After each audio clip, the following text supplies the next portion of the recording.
about the young people for innovation, character formation, and to cultivate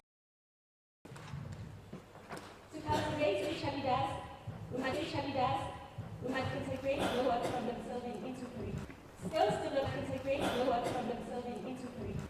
Skills development as a bridge to participation leadership in today's world demands more than skills such as leadership in today's world demands more than skills such as digital literacy, emotional intelligence, communication, collaboration and financial requirements, educational institutions, private sector players, and communities. Those share responsibility in empowering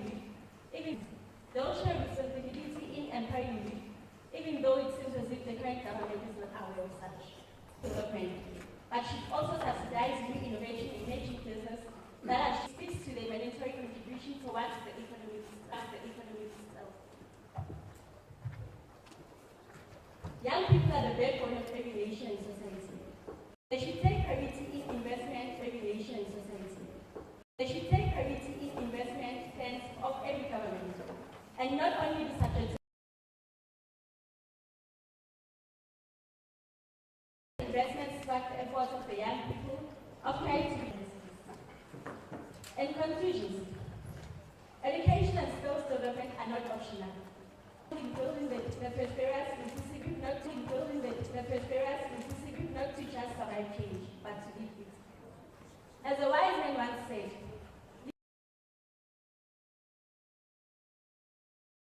the administration of the Limpopo government will shy away from the commitments of its predecessors towards a failed society, economy, and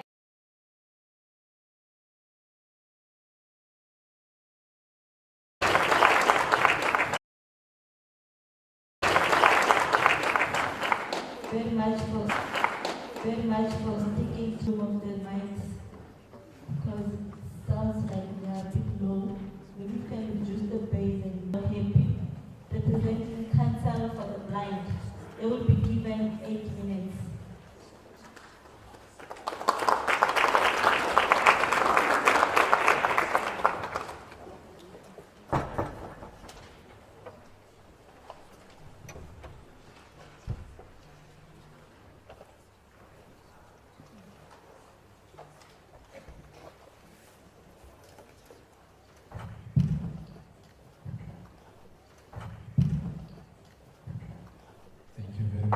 Speaker, with protocol observed, looking at the time, I won't be able to acknowledge all categories one by one, but I hope everyone is well this morning.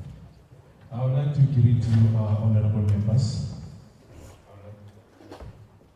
I would like to greet you this morning, honorable members.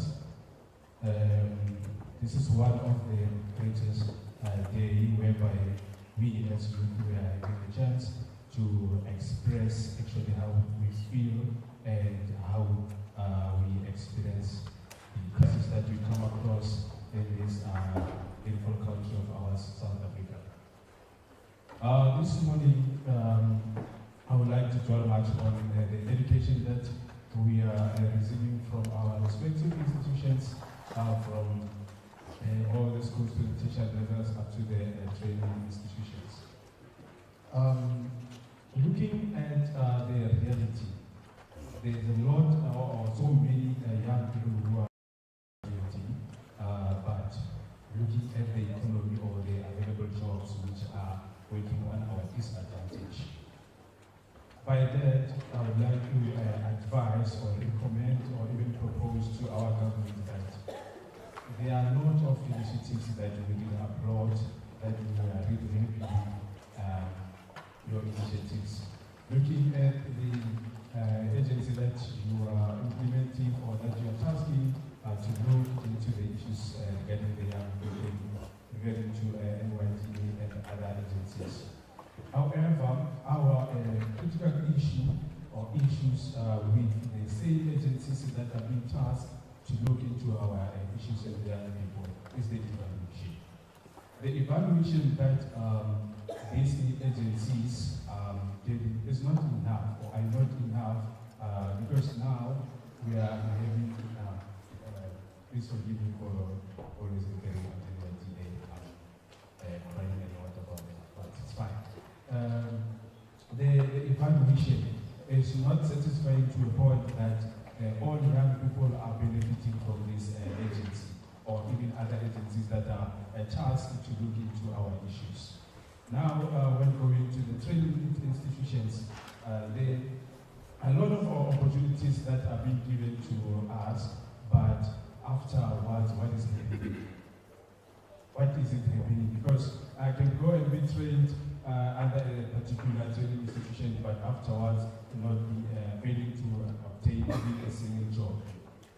Another thing that is really killing our morale as the young people of South Africa, the experience. The experience that is being required into the workplaces does not favor us at all. I would like to propose and recommend that the government, at least if they have one of the experience providers, as so that when we are going to the work fields, there is no more problem with the experiences. Madam Speaker, allow me to narrow my presentation to my favorite sector that I'm representing today, which is the plant sector. We are having a lot of these challenges with the companies or even the other government institutions that are really killing our morale, especially some of us who tried and fought all of the years to be graduates and also obtaining qualifications that are needed in this system of South Africa.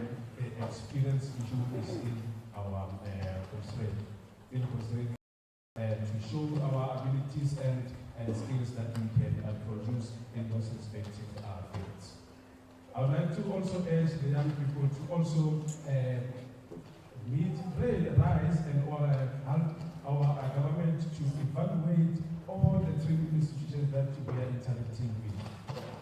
And now, as I'm about to close, Madam Speaker, and now, as a young person sitting into that, after this opportunity, what is it that is going to happen about me? Are you going to offer me a job? Are you going to use the skill that you are providing to me to a good use to benefit the economy? And I would also like to speak on, as I'm closing this, I'm seeing my time. I can see, but I think it's running out. To also, as a government, to try to balance the public sector and the private sector in terms of the education. We all know and see the reality that every household with reasonable income, they are opting to go for the private sector in terms of educating their children and their people. What about us who cannot afford to be in the private sector? I would like to propose this to the government to also try to merge and balance the skills and the education that is being provided in the private sector to also benefit us in the public sector so that we can help the most growing economy in South Africa, and the rural schools as Peter mentioned here. I don't want to come further on this and with that my fellow colleagues or my fellow young people are also willing to bring some challenges and proposals to the government of today. We thank you very much for your support.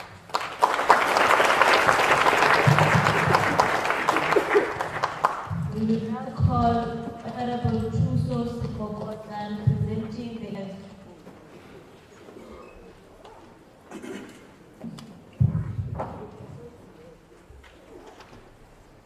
greetings to the Commander-in-Chief of the EFF, the members of the EFF, the leadership of the EFF in the province,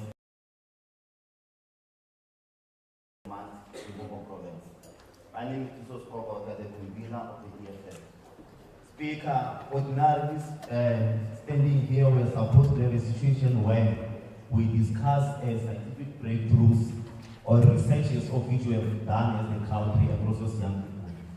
But to our surprise, we stand here today to speak about the crisis in as far as this country is moved.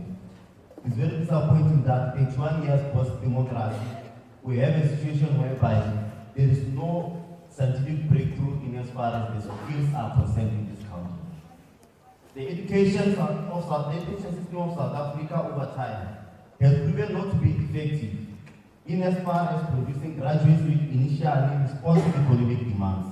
It was in COVID-19 as a reference, when doctors had to be imported to the country, doctors from Cuba, to assist in such a medical predicament of which we are experiencing. When ESCOM underwent crisis of generation and power, German engineers were also imported.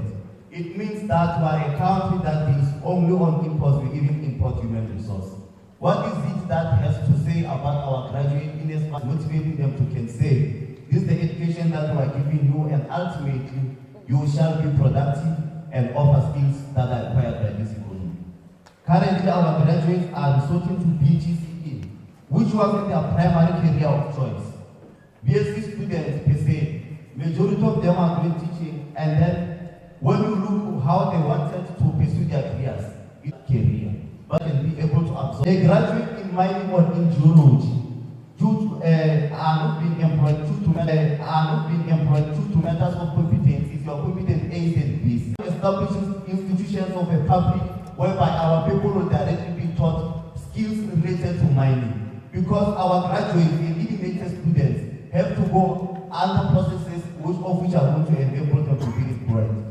The government of today, comrades, it has really failed in as far as addressing the skills program and ensuring that the learners or the students are integrated into the workplace. Apprenticeship, learnerships, they remain a luxurious matter. You have to pay certain amounts for one to get a trade test. What is it that is saying about our colleges and as far as their capacity is concerned? The CETA institution has started with responsibilities to facilitate skills development. Is used as a cash cow, with politically connected appointments in this board and inability to cater ordinary black people.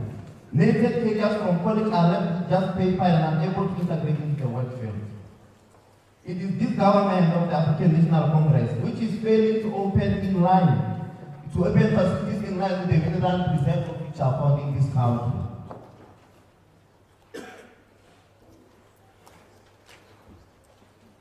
The less said about EPWP and the public works, the better, because what we are having currently is people wearing orange things, you don't know whether you are particular challenge, because even if you are to tell them to say what's in and your life through this program that you are engaged in, it is only that they know how to sleep and cut trees. What is it that is saying about the public sector that is not ensuring that our people are equipped with proper skills so that they participate actively into the economy? Comrades who are in tatters and need to rise up as young people and ensure that we chart the way forward for this country. We are a society without a direction. And then that therefore means we...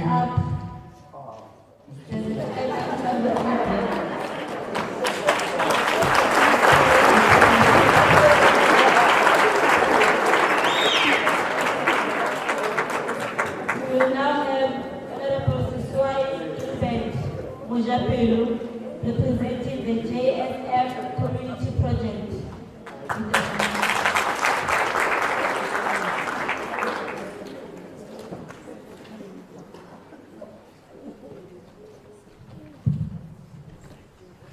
Honorable Speaker, Acting Premier, Protocol Observed. As already indicated, I am really honored today to be in this August House, to be one of the honorables during this first youth parliament in 7th administration, and this reminds me of the first Global Youth Forum of Associations and Clubs for United Nations Education and Science and Cultural Organization, which took place on the 19th and 21st of February 2025, which was held in Asia, Almaty, Kazakhstan, when I was representing South Africa. Honorable Member, education is the foundation upon which future leaders are built. It provides individuals with knowledge, skills, and values necessary to succeed in their chosen path, and can also help us address some of the most pressing challenges facing our country, such as unemployment, poverty, inequality, and climate change. And last, it can foster a culture of innovation and entrepreneurship, enabling individuals to develop a new culture of innovation and entrepreneurship, enabling individuals to develop a new ideas, products, and services that can drive to economic growth. However, education is not enough. Skills development is equally important. It enables youth to apply their skills. Honorable Speaker, I hereby acknowledge the government initiatives employed to give youth various life-enhancing development agency services, Presidential Youth Employment Initiative, TVET College and Partners, Fundalushaka Bursary Program, and other bursaries directed to youth service corps, mission skills, which ultimately contribute to a more skilled and capable workforce. Honorable Speaker, please allow me to talk to current challenges that we are facing as a nation. Number one, technical challenges facing youth to cope with global demands in the labor market, lack of industrial development in the provinces for youth labor market, lack of adequate access to government youth initiatives by youth located in remote areas, lack of inadequate monitoring and evaluation of youth initiative program implementation to check if the quality has been prioritized, minimal application of other government youth initiatives to cover a larger percentage. Honorable Speaker, please allow me to cite the following possible solutions. Number one, individualize the under-individualized provinces so as to increase more absorption of work and for work experience purposes. Number two, intensify basic and advanced computer technology courses to youth, to schools, to youth-led NPOs and businesses. Honorable Speaker, to achieve this, we need to prioritize education and skills development in our national agenda. We need to invest in our schools, universities, and vocational training institutions, ensuring that they need to provide high-quality education and training. We need also to promote partnership between educational institutions, industries, and government, ensuring that our education and training programs are relevant to the needs of the labor market. Honorable Speaker, before I sit down, I wish to relay these famous words by Oliver Reginald Tambo, and I quote, a movement, a person does not value its youth, and children does not deserve its future. Close quote. Thank you very much.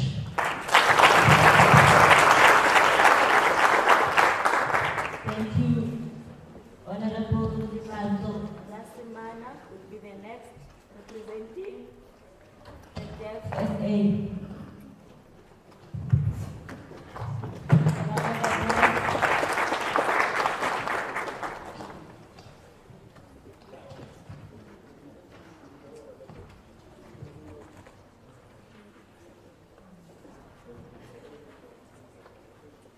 Greetings to everyone. Honorable Speaker and the acting Premier of Limpopo, Honorable Tony Rachel, and all participants present here, thank you for this opportunity. My name is Divato. My surname is Rasienana, and I'm a representative from Deaf Limpopo. I'm the youth representative. I'll be presenting on the importance of education and also the skills development for building the future of tomorrow. But my focus will be more on the deaf community.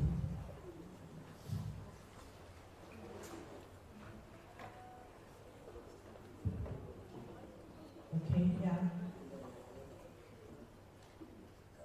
Many deaf students in South Africa as a whole have got a challenge with starting schooling at a later stage as compared to their hearing peers.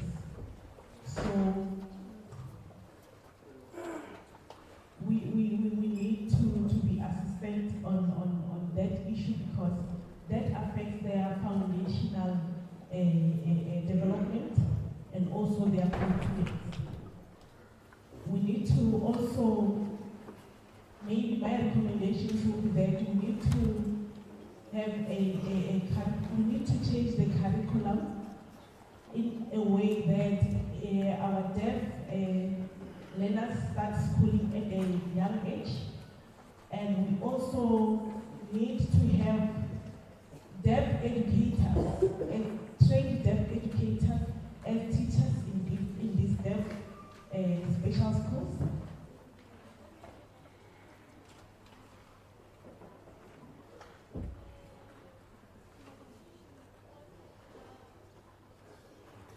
And we also have a challenge as deaf underrepresented higher institutions because, for example,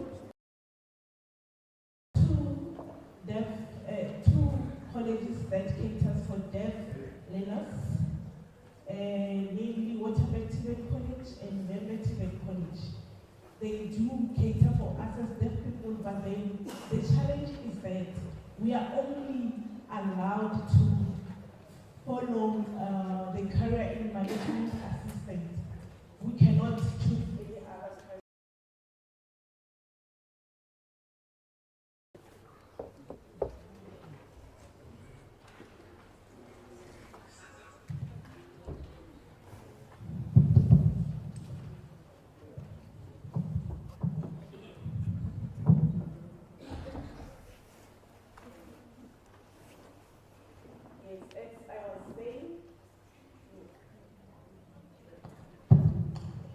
As I was saying, we only have two TVET colleges that cater for us as deaf people.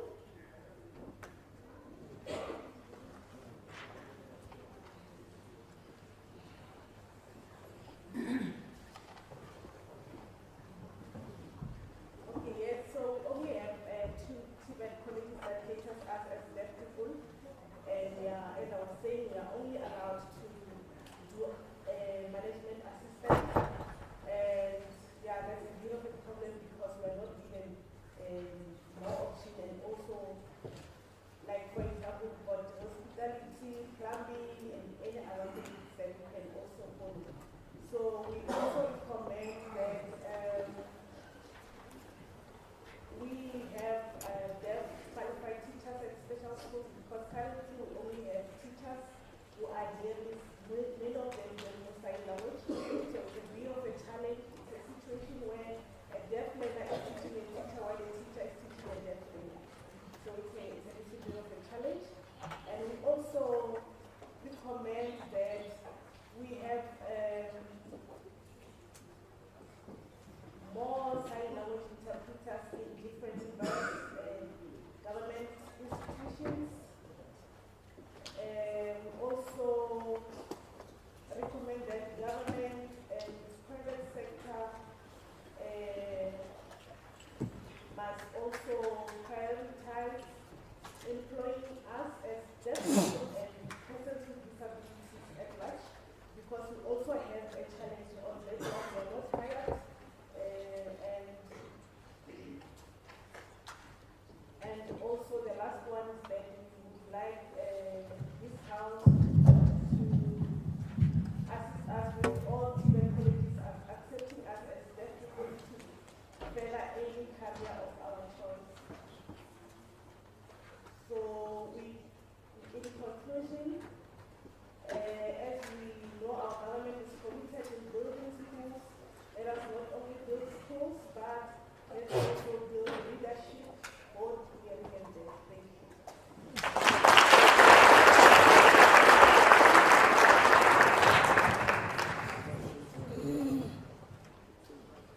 We will call upon the next speaker representing COSAS, Honorable Itumeleng Sekole.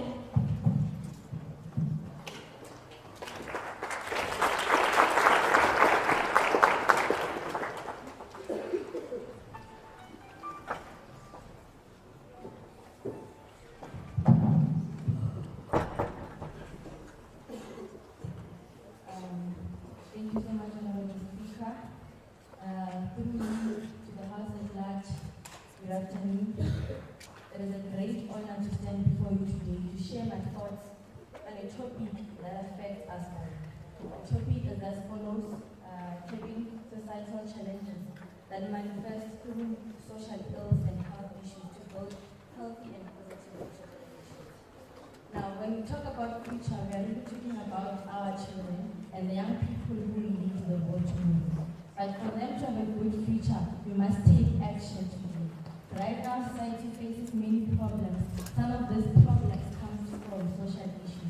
This includes things like crime, drug abuse, violence, bullying, and poverty. Others come from health problems like poor nutrition, mental illness, and lack of access to doctors and clean waters. These challenges may look different, but I promise you they are all connected. They hurt people, break families, and damage our communities. Worst of all, they hurt children and young people the most. One of the biggest social and health problems within our world today is substance abuse. If we want to build a positive and future generation, we must fight this issue now. Substance abuse is the means of using the alcohol or other harmful substances in a way that damages your body, your mind, and your life. It is a growing problem in many communities. People of age, even children and teenagers are falling into this trap.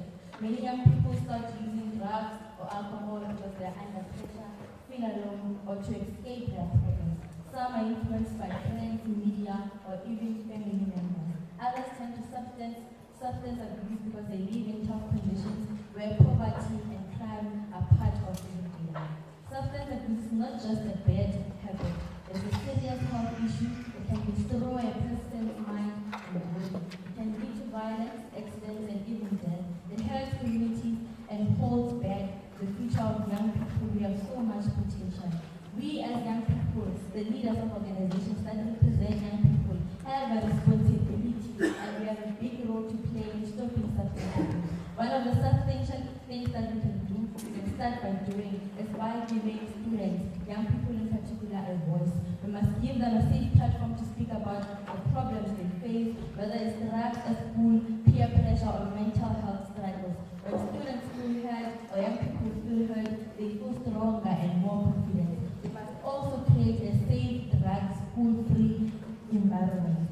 And also, one thing that we must also understand is that substance abuse is not just a personal issue, it's a community issue. We can speak about poverty, unemployment, and broken homes, which are often the real causes behind this addiction. Many social problems grow when people feel homeless and hopeless, and if a young person sees no future, they may turn to crime or violence. But if we help them find a job, learn a skill, or go to school, we give them hope, and hope is a powerful tool.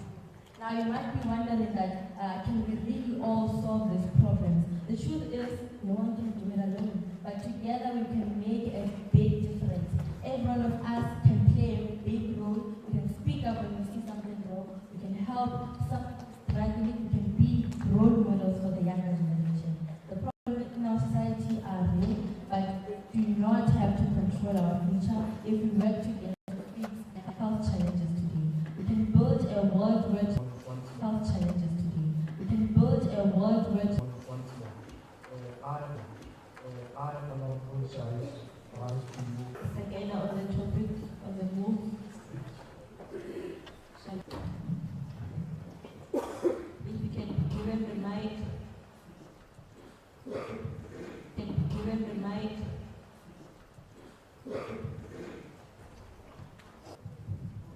I am Dr. Mohammed. And we're going to call upon the First presenter, Honorable Tlhogonolo Maiba. representing Side, Honorable Tlhogonolo Maiba. representing Side.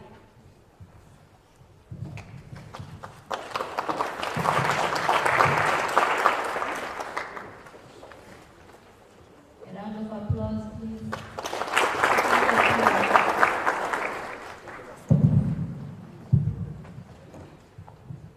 Honorable Speaker, Acting Premier, members of the August House, ladies and gentlemen, my name is Tlhogonolo Maiba, representing the South African Youth Council in the province.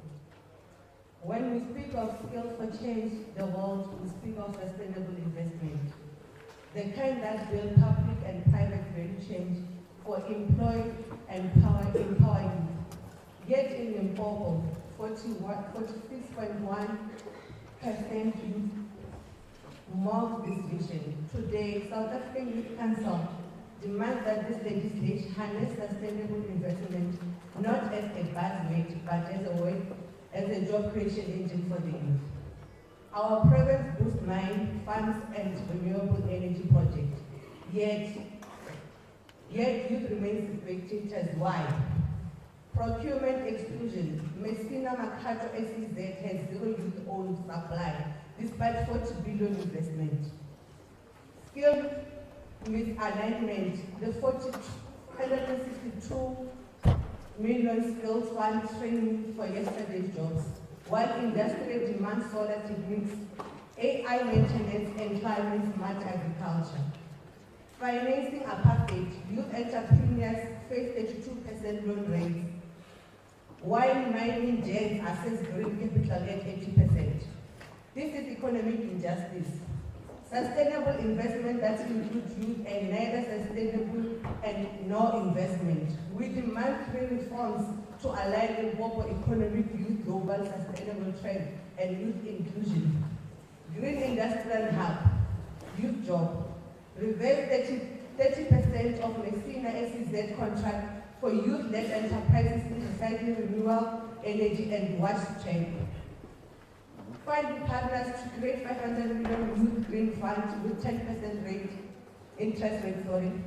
Skill for the real change world. Redirecting 50% of the skill fund to provide specific needs. Digital AI training for mining automation. Partners with DBS Malaysia. Green solar installation certificates for village off-grid. Procurement with integrational justice. Enforce 40% youth progression in all public projects. Create a youth supply portal for tenders under 1 million. No gatekeepers. South African Youth Council issued the ultimatum to the Limpopo legislature. Number 1, develop and pass youth value chain and act by the beginning of this new financial year. Mandating youth codes in all provincial bank projects. Adjust the skill fund published beneficiary lists by August. No more ghost trainees. Appoint youth directors to lead SEZ board and the Limpopo Economic Council. Madam Speaker, as the South African Youth Council, we call for skill development initiative aimed at equipping the youth of Limpopo for opportunity within Fitakomi and Messina Mercado Special Economic Zone. We add the need to increase outreach program for the Fitakomi Industrial Park and the Messina Mercado Economic Zone. Many young people in Limpopo are unaware of this significant project, which hinders their ability to align the skill development goals with the opportunity. As Deputy President Mashitile declared, sustainable investment must leave those behind. In Limpopo, that means us. Honorable leaders, the world invests in sustainability. Limpopo's youth, we demand our fair share. We are not here to beg, we are here to co-design an economic where growth and youth growth are the same thing. Let us rise and build. Thank you.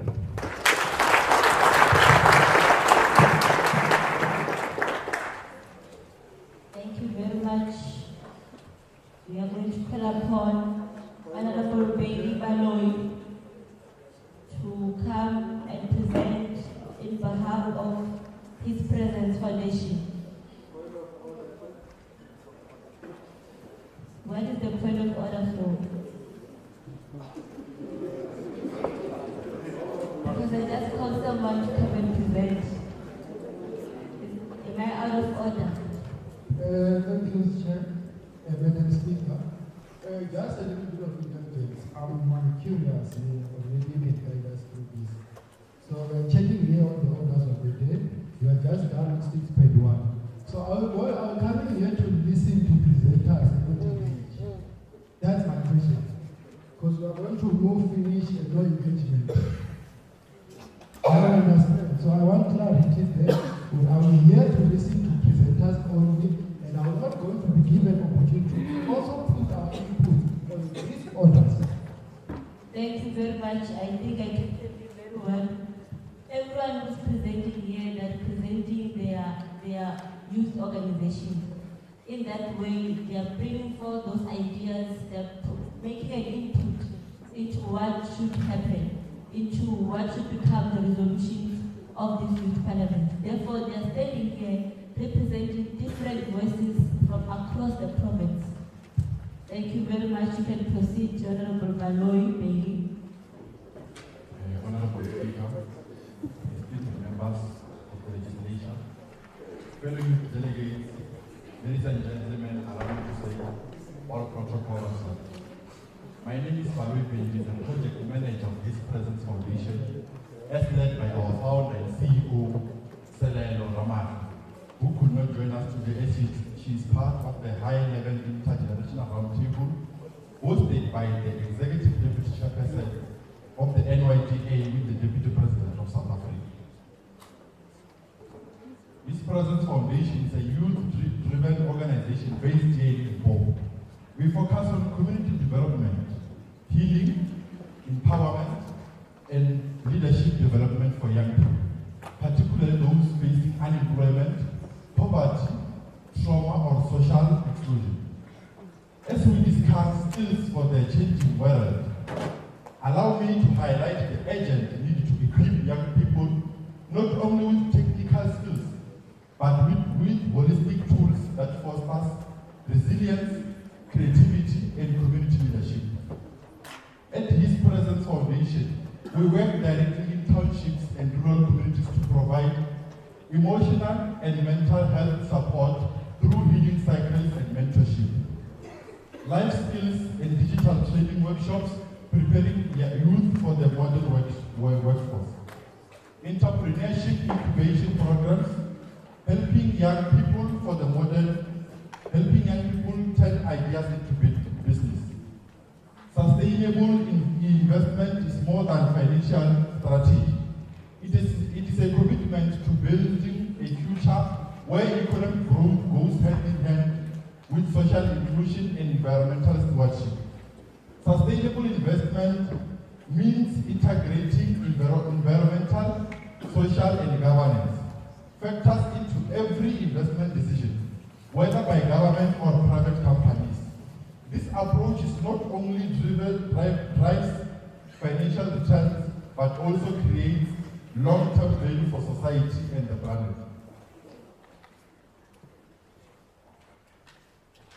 Despite the challenges, despite the opportunities, youth unemployment remains a global challenge. As of 2024, 65 million young people are out of work worldwide, with youth unemployment rates often double those of the general population. Barriers such as educational mismatches, lack of access to finance, and limited awareness of opportunities persist. We believe that meaningful economic participation requires more than just job placements. It requires investing in the whole person.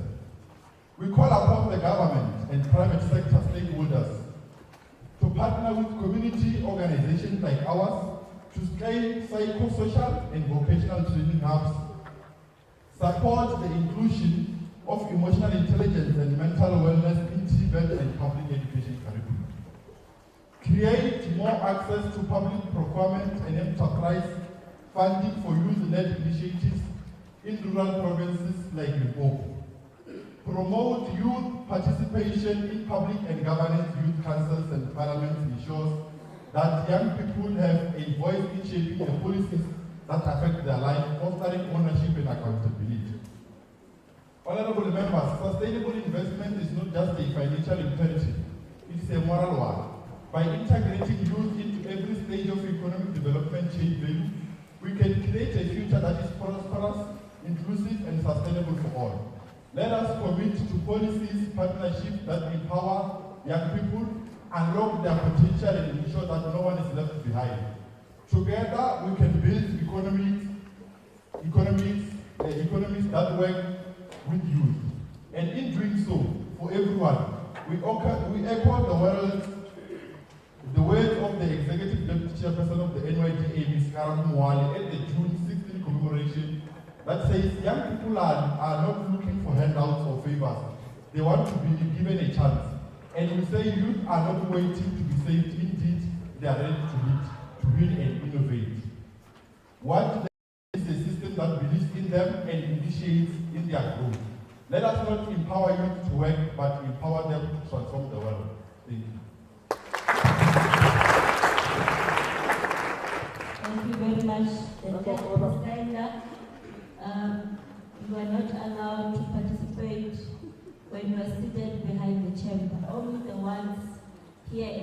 Africa are allowed to raise their hands and participate in this regard. Honorable members, so I want to call upon Honorable Pujo Toga, representing the United African Transformation. As he comes to the fore, we will give you an opportunity at the back with a round of applause.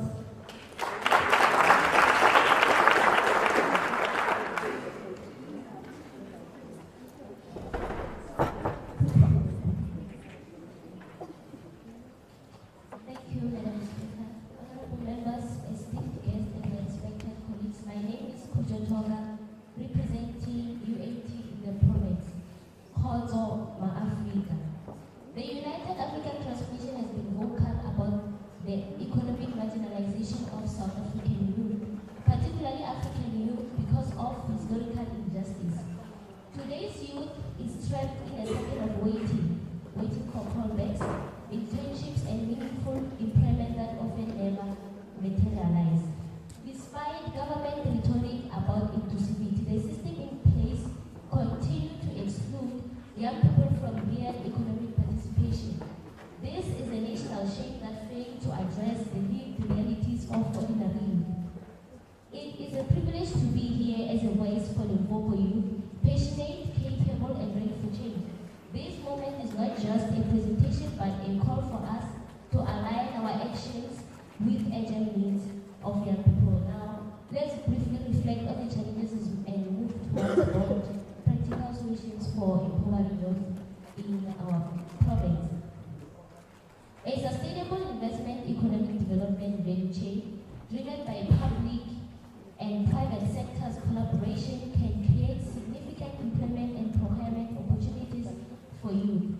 This involves strategies investment in sector with high growth potential, skills development initiatives, and supportive policies that foster entrepreneurship and small business development. The following are the key elements and challenges faced by our youth, particularly in Limpopo. Limpopo youth unemployment rate is sitting at 46.8%, which is the highest in the country, while discouraged job seekers in Limpopo hit nearly 30%. Now, as UAT, we say that the answer begins with sustainable investment. Investment that does not simply chase profit but drives progress. We need companies that build value chains that do not end at the boardroom but extend into classrooms, communities, and townships. Chains that provide real employment and procurement opportunities for young people.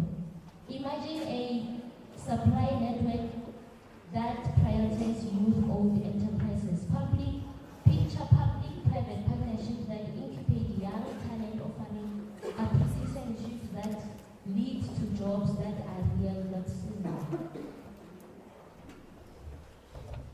Our province is rich in agriculture, minerals, and tourism. These sectors depend on extended value chains, transport, logistics, and technical skills, but our youth remain largely outside this loop.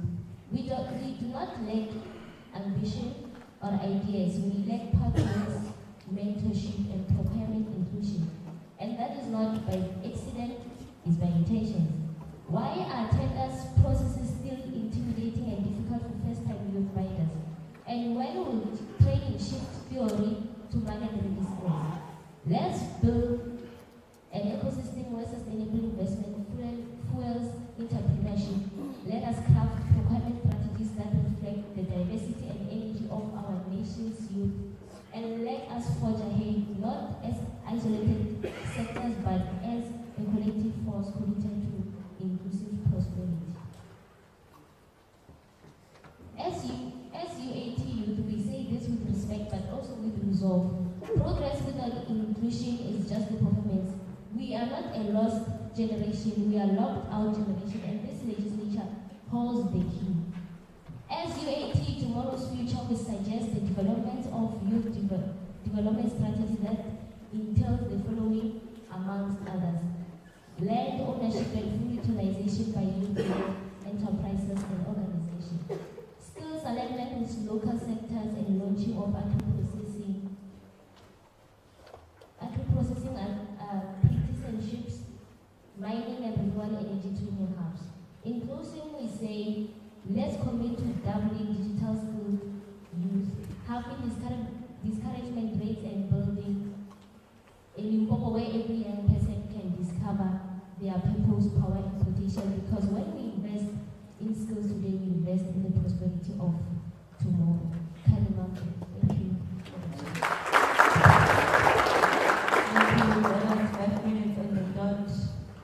We're now going to call Honorable Kumoto Makwana, representing the Deaf SA. We will be accorded 8 minutes. Get the bed. Remember the house rules, you're not supposed to. Yeah. With a round of applause.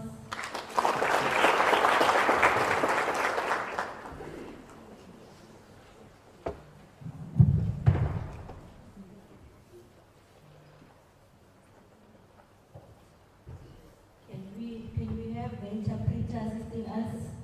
But in the meantime, let us move to the next presenter. If you can just take your seat for now, and as we wait for the interpreter to come back to the house. In the meantime, we'll move to the next presenter, Honorable Mudidima Sukwela, representing the AFL.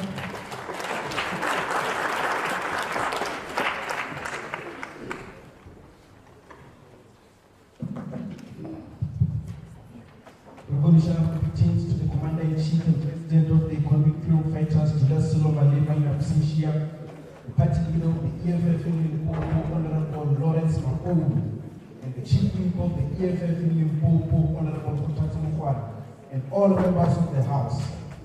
My name is Mudidima Sukwela from the EFF and the EFF in command in the present.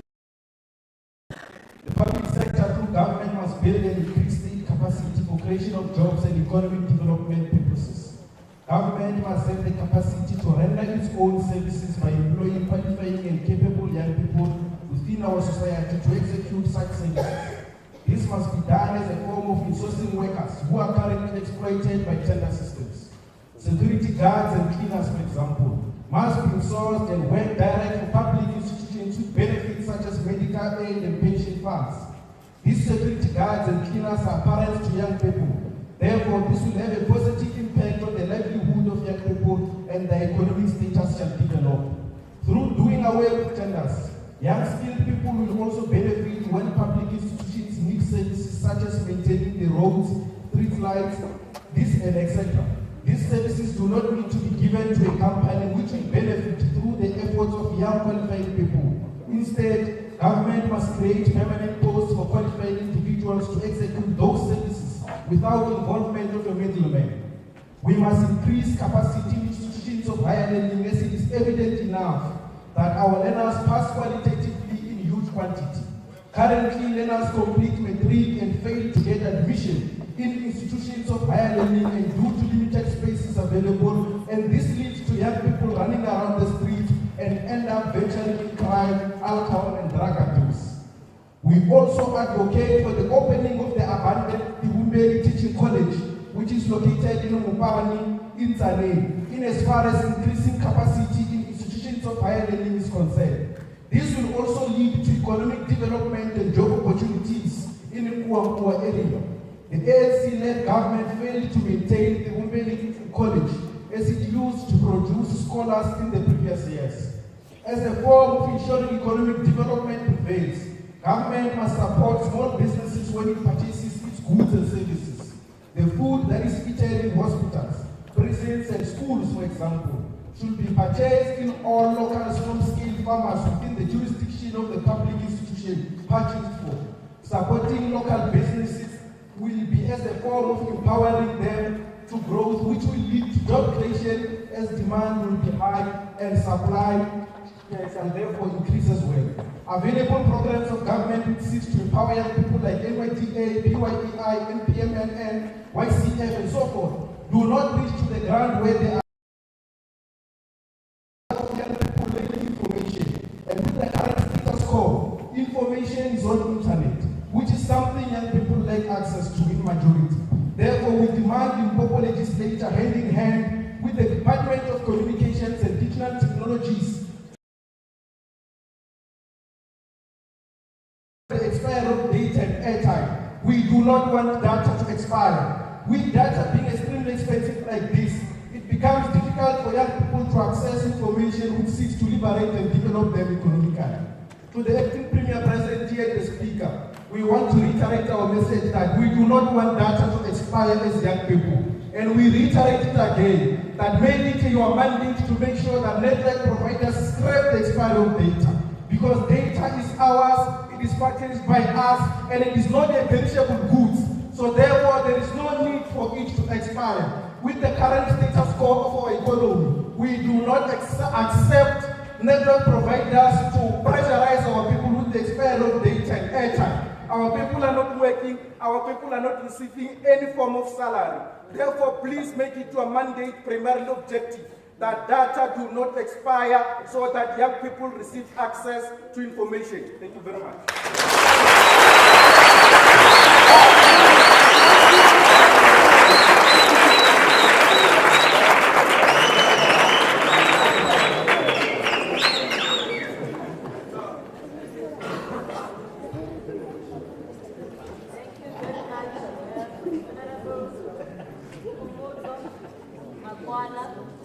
We proceed with your presentation.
We understand that government and private sector are funding more green projects, but also we need to also prioritize skills projects as well.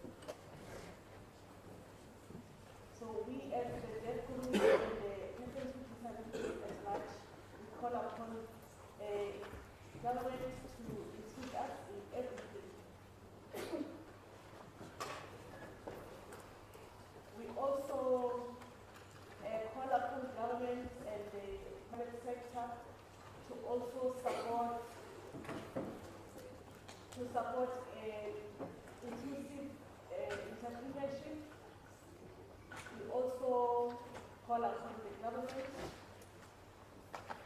to build an inclusive entrepreneurial hubs. And the last one is the issue of communication. We call upon the government to appoint skilled South African Sign Language interpreters.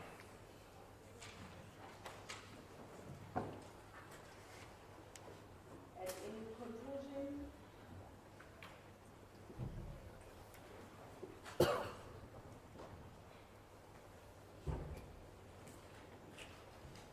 we also call upon the government to support us and work with us. We understand that the government is committed in building roads, but it can also build leadership. Not only hearing leaders, but also leadership.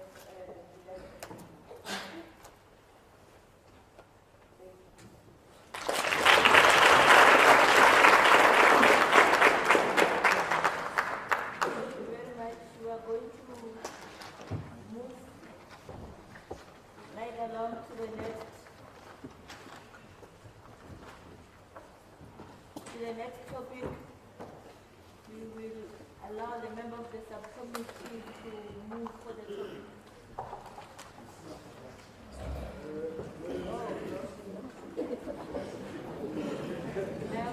Honorable members, I have left the last speaker on the second topic.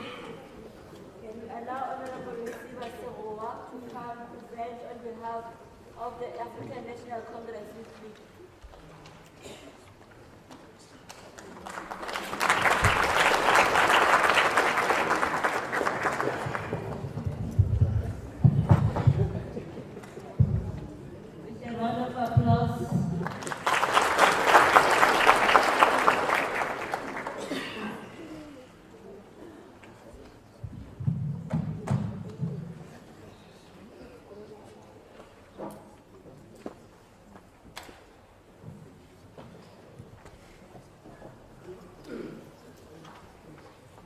And your time has started.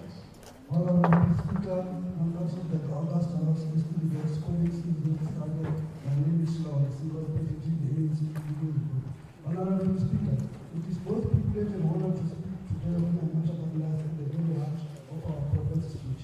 Sustainable economic development, critical role, and the public and private sector for change in the public. We gather today as the youth of people who have been celebrated and celebrated anniversary of the Freedom Charter less than 24 hours ago. The Freedom Charter that is the pillar and the manuscript of our democratic government. Honorable Speaker, the Freedom Charter is not only a document that speaks only of the future political democracy. Rather, it is an aspiration of a sustainable political, economic, social organization of our society. For that sustainability, it is the Freedom Charter that makes objective to see the cooperation of sectors of society to realize the society that does not belong to all who live in it, but one where there are jobs for youth and youth-owned enterprises thriving. Honorable Speaker, youth unemployment rate in this country is sitting at a staggering 6.1%, and the global unemployment rate is amongst the highest in the country, with young people on a greater fraction. This does not exist in the absence of possible alternatives. This happens in the province that produces the highest amount of platinum, surmountable amount of coal, with the most complex intensive arable land in the country. The historic question of what is to be done invite us to this platform to be able to reply on the questions of the future. The Speaker, the answers to this demand and exploration of these principal and conventional options. Deliberate state investment into the real economy and become an active participant in the global economy. Borrowing from the moon landing scenario, it was the world experimental exercise of engaging a man on the moon through a government-funded Apollo project. And a stated development of this ever software to process data.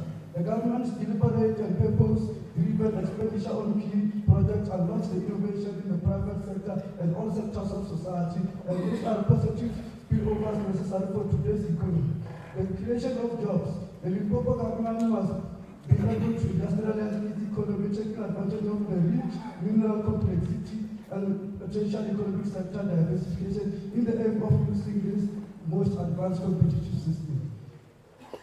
On the second one, Honorable Speaker, invest in economic projects that are futuristic and sustainable at the center is education.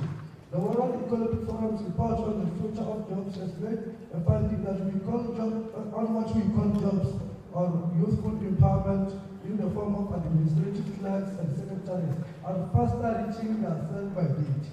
This will include bank tellers, cashiers, where our youth are in their majority. Honorable Speaker, government of the people on policy frameworks must develop a regulatory monitoring incentive structures to promote youth inclusion in public and private sector labor market performance. Government of Limpopo must invest on youth skills development and capacity building to prepare youth for rapid emerging digital economy. By funding youth entrepreneurial digital skills development, upskilling employed and employed youth to advance new technological innovations for sustainable economic development. Honorable Speaker, World Economic Forum's reports predict that an investment in these initiatives will see an increase of 7% increase in job opportunities before year 2024, so to say. Proactive government will foster a social contract with all the relevant stakeholders, in particular businesses, small medium enterprises, to form the public-private partnership that responds to these issues, also as a way of choosing efforts in nation-building projects. Honorable Speaker, as young people, we carry responsibility to labor in productive, intellectual engagement and discussion aimed in designing the future inclusive. Honorable Speaker, I thank you.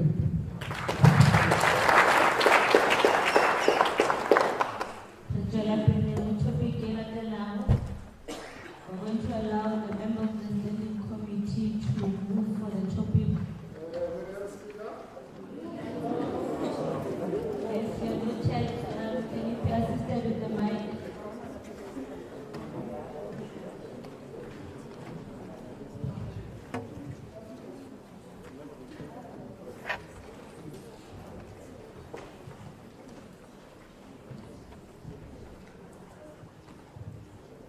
Thank you very much, Mr. Speaker.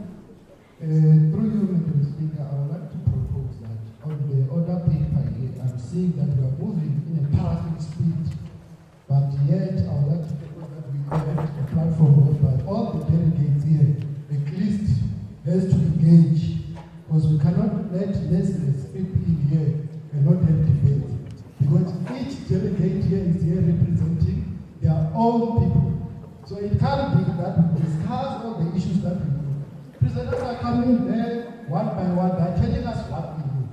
It's better for us to come here and say, on this sitting, we agreed on the situation that we have such and such issues affecting the education. What can we do? That is what we can agree on, that after the sitting, we must have such mandate. Because it's better to use us to come here and sit and listen to presenters present what we already know. It can't be. We have to have a platform here so we can express our The proposal, you said you have a proposal. The proposal is to add a platform of debate so we can allow delegates to add a platform whereby we have to engage based on presentation and also recommend solution and suggestion thereafter. We're going to sit here for listening to people. Okay, I have captured your proposal. Another time.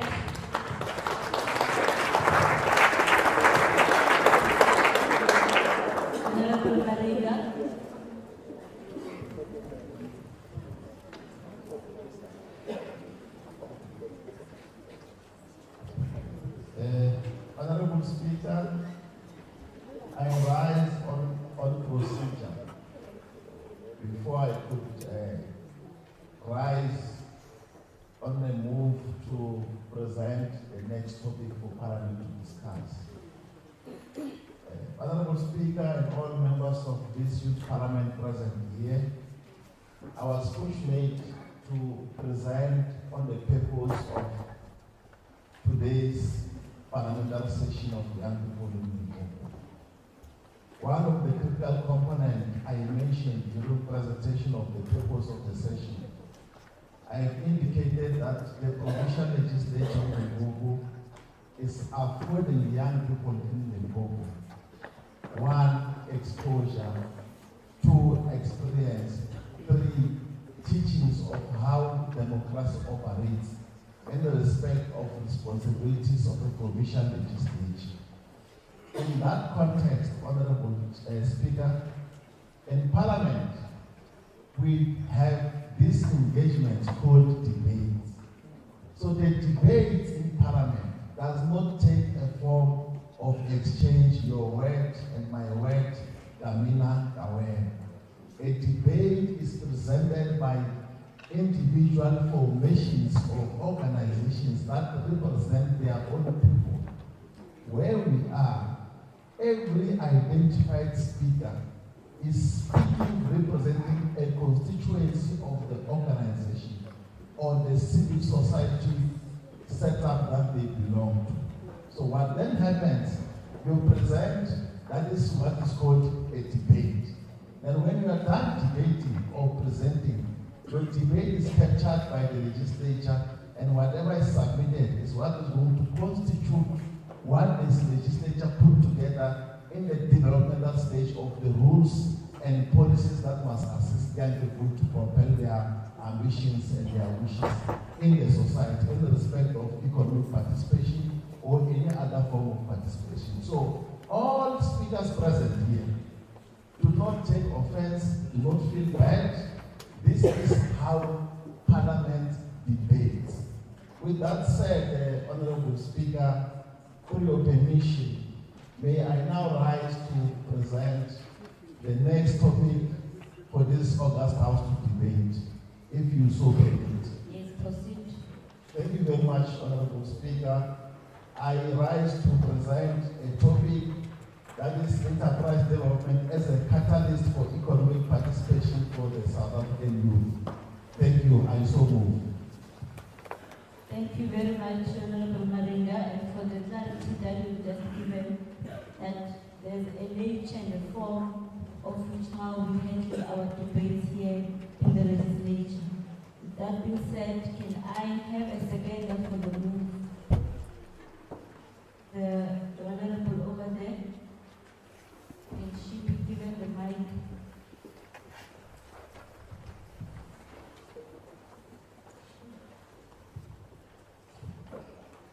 Morning, Speaker. I'm Marita Love. I would like to second the proposal. Thank you. Thank you very much. I will now call upon the next presenter, Honorable Franz Hole, representing the ANC League.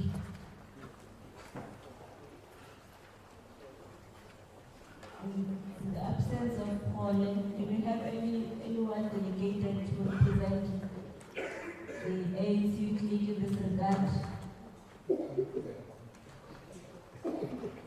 There's no one.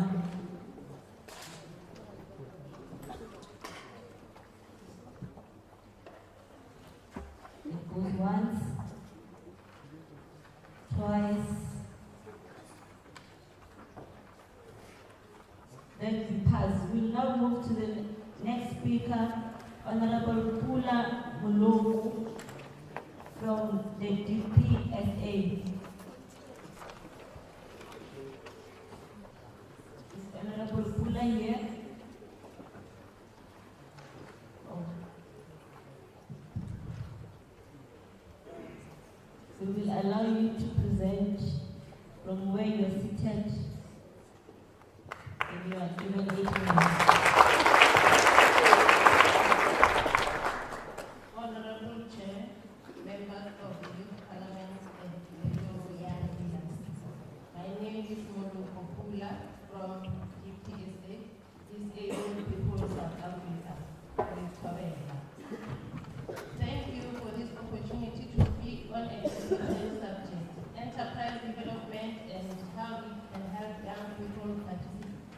participate in South Africa's economy. I stand here to support the idea that enterprise development is a powerful way to fight unemployment, especially among the youth. If we give young people the right tools, skills to run a small businesses, we can grow our economy, reduce poverty, and create jobs, not just for one person, but for many. Because youth unemployment is very high, many young people have education, energy, and talent, but no jobs. Instead of waiting for jobs, they can create their own businesses with the right support. Micro business and small, medium, and micro enterprises can be the future of our economy. These businesses can work in farming, tourism, food, fashion, technology, and many other areas. They don't need to be big to make a big difference. The government and private groups are trying to help. NYDA and SIDA give business training, grants, and mentoring. TVET colleges are teaching entrepreneurial skills. Some big companies also give support through training by buying products from small youth-owned businesses. These efforts are good, but many young people don't know about them or cannot access them, especially in rural areas. Some given up because of the system is too hard to enter. We propose strong ideas to improve. Free businesses boot camps in each local area. These should be short but powerful courses where young people learn how to manage money, sell products, register business, and use digital tools. To open more youth enterprises support centers. These centers must offer internet, printing, legal help, tax advice, and mentorship, all for free or at a low cost. Create a youth startup fund. Government and private companies must work together to provide money for good business ideas. Even 5,000 or 10,000 can help a small business to get off the ground. Life coaching is a way to prepare young people mentally and spiritually for the workplace. We can approach these solutions by working as a team. Government, schools, local leaders, and youth must work together, not in silence. Keeping it simple. Application process must be easy, fast, and fair. We cannot make young people fill out too many forms or wait for months for feedback. Supporting all youth, let us focus on rural areas, young women, and young people living with disabilities deserve a chance. The best time to act is now. Here's a clear timeline. Within 6 months, run a pilot boot camp in each district. Within a year, set up one youth business center in every local municipality. Within 3 years, offer business studies in every high school as a subject, not as an optional activity. In conclusion, Chairperson, South Africa's youth are full of dreams, ideas, strength. We don't want jobs, we want to build. We need tools, support, and belief. Enterprise development is that tool. And let us invest in our youth through skills, training, and support. And let youth lead South Africa into brighter and stronger future. Thank you. Thank you very much. Like we normally say in this house, it's a woman's era. We now move to the next speaker, Honorable Rogers Nchabele, who will be representing the Tabamshe Young Professionals.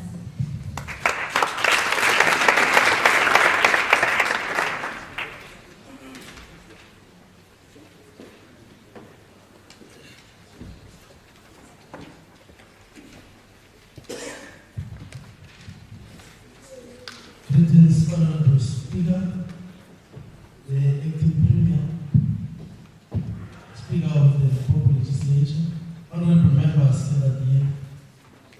We are standing before you representing Tabarushia professionals from Akutama Sukune district. We are the voice of the young voiceless. We are the editor, placing ourselves in the nucleus of youth aspiration and community development across all sectors.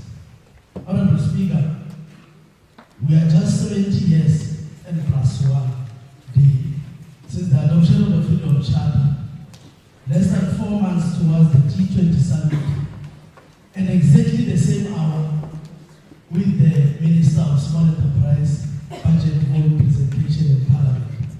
All the 3 events combined speaks of the wealth growth of this country, promoting global sustainability as well as economic stability, strength and support to micro, small, medium enterprise within the country, and as well as cooperatives to drive inclusive economic growth.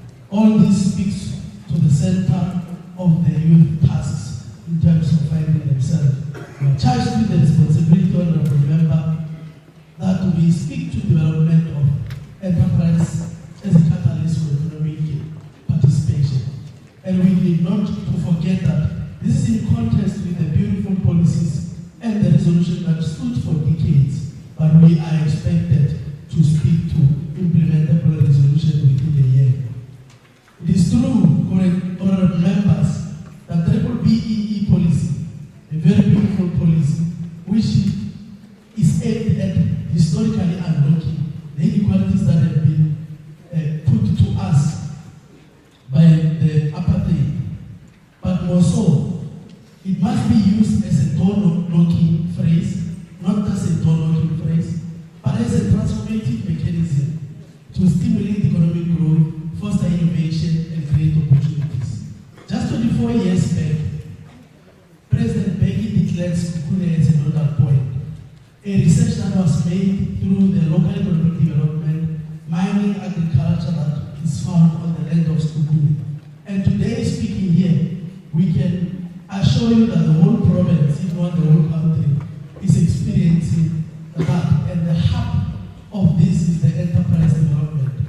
A context that comes with the dominance of rural areas of the province. Given this structural inequality inherited, honorable members, poverty and employment and inequality remains a trenched challenge, and SMMEs are the solution to them, which the young people must find themselves at the center as engines of job creation, innovations that South Africa desperately needs. It is possible when the youth are in it. A shocking revelation from the Stats SA shows that we are now sitting at 9.2 percentage point increase of youth unemployment of 46.1 relative to what has been presented on the first quarter in 2015, which was 36.9. And this tells you that we are at a deteriorating rate of prospects of millions of South African youth, Limpopo at the top. Government has recognized the problem of poor economic participation of young people. The initiative of the National Youth Development Agency through the IYD as the Integrated Youth Development Strategies on the youth work, National Youth Service, Educational Skill and Relevant Economic Empowerment as part of intervention gears towards the economic participation of young people. 11 years ago in this August House, the then Premier of this province once said, I quote, "No better mangoes than Zanin mangoes. We remain fruit basket for entire Sadek with citrus and avocados as top exports."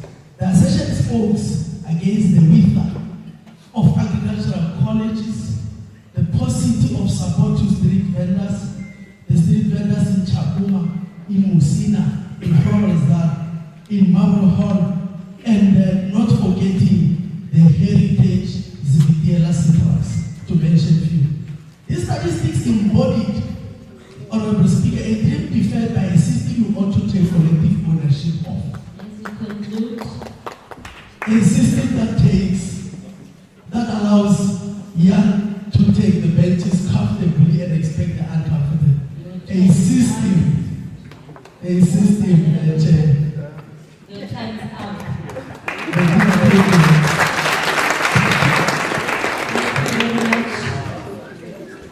The next presenter will be Honorable Tabam Masola, representing the Democratic Alliance.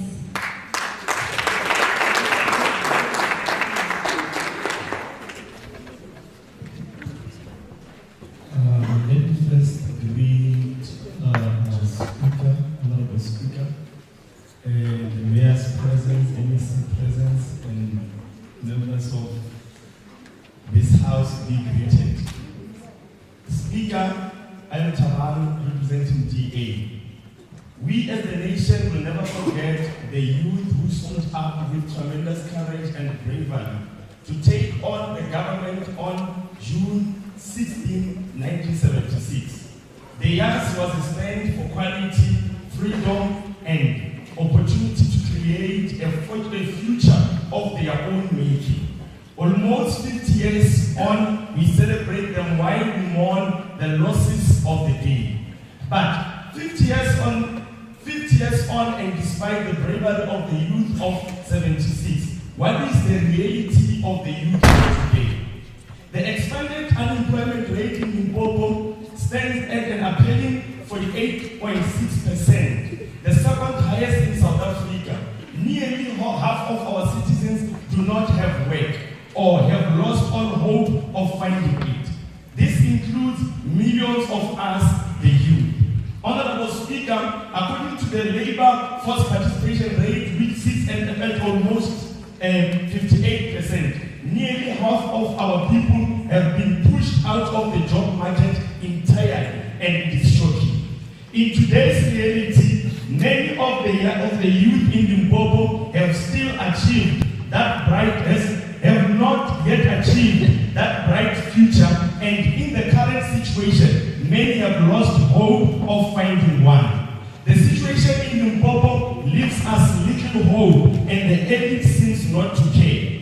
Honorable Speaker, the province is characterized as a high unemployment, widespread poverty, inequality, limited access to quality education, infrastructure deterioration in schools, hospitals, etc., and social illness such as drugs, high rate of rape, sexual assault, GBV, and other serious crimes that continue to hamper our attempts to create an environment where our youth may thrive. Honorable Speaker, even at TVET and universities, where some youth may have been lucky enough to get some support from NSFAS, our young people must choose between education and safety. Many have been forced to live on the streets or give up their education. Why? Because those that have been fortunate to obtain degrees are sitting at home, qualified but despondent. Why? Simply, it is because there has been a failure by the led government in the past to create an environment conducive to job creation. The high numbers of youth unemployment has instead created a youth population in our province that is vulnerable. We need this administration to focus on empowering our youth. Serious attention is required to kickstart the economy through structural reforms that start to address factors that are currently hampering growth. There are great potential for development of infrastructure, but without basic services in any area, this is not possible. We have no roads, we have no water. Without services, there can be no investment. Without investment, jobs cannot be created. Youth cannot access jobs opportunities because of cost of living, lack of transport to job centers. They cannot afford Wi-Fi to source work. It is demeaning and has robbed us of our dignity. Honorable Speaker, furthermore, you should be at the center of any plan that seeks to encourage economic growth and create opportunities in the province. All too often, we have been witnesses to jobs or opportunities given to families of the connected. It cannot continue. Even at grassroots level, changes must be made to ensure a potential and shining future for our youth. More attention must be given to the improvement on improving early childhood development, fixing our basic education system and offering quality education, expanding access to tertiary education, ensuring meaningful skills development and availing economic opportunities to the youth as well as entrepreneurial opportunities. These are lacking, and it's why thousands of students are dropping out before getting to matric. They are frustrated. Honorable Princess Crown Faith Padela, representing the Africa Break the Silence.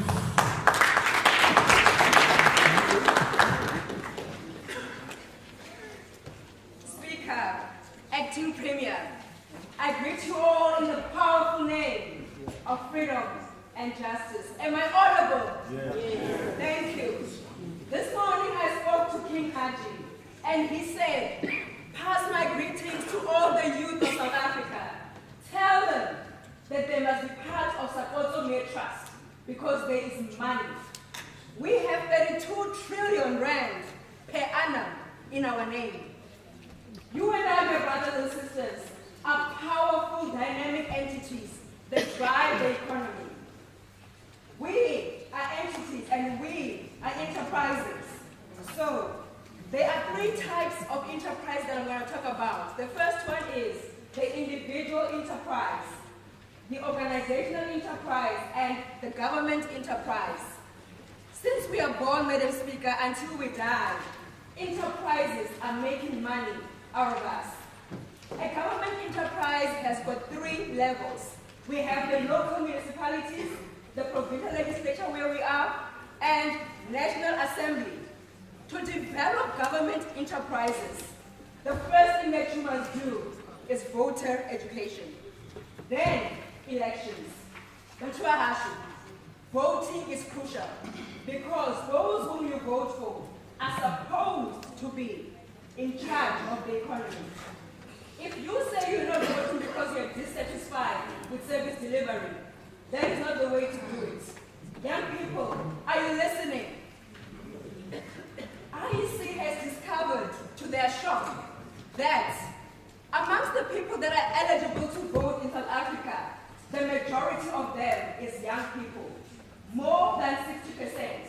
So this means that politicians have to reach out to us if they want to be government or remain government. So let us vote and let us attend public meetings that we are doing, engage in these dialogues, be part of a political party, or you can even start your own, or participate as an independent candidate, like I did last year. Secondly, we have the individual enterprise. You are an enterprise that needs to be developed. You need to develop mentally, spiritually, economically, and physically. So parents play a crucial role in this place, especially as well as spiritual leaders, to ensure that you are developed as well. I'll also talk now about the two main organizational enterprises.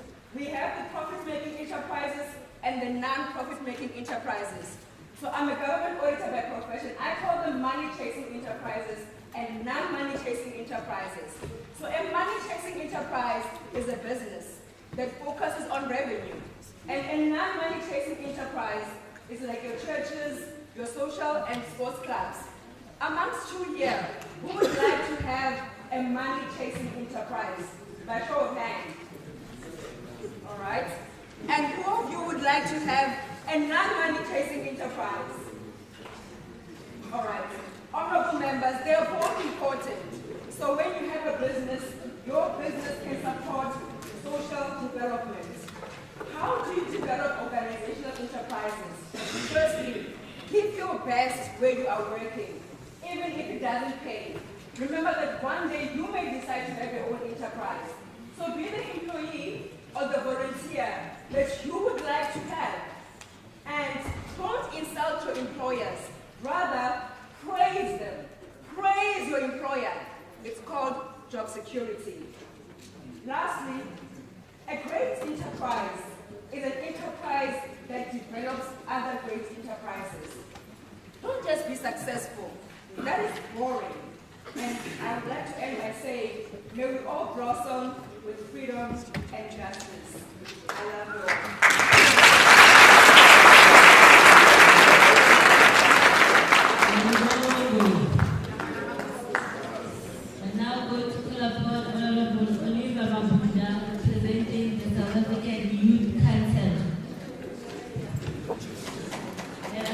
Honorable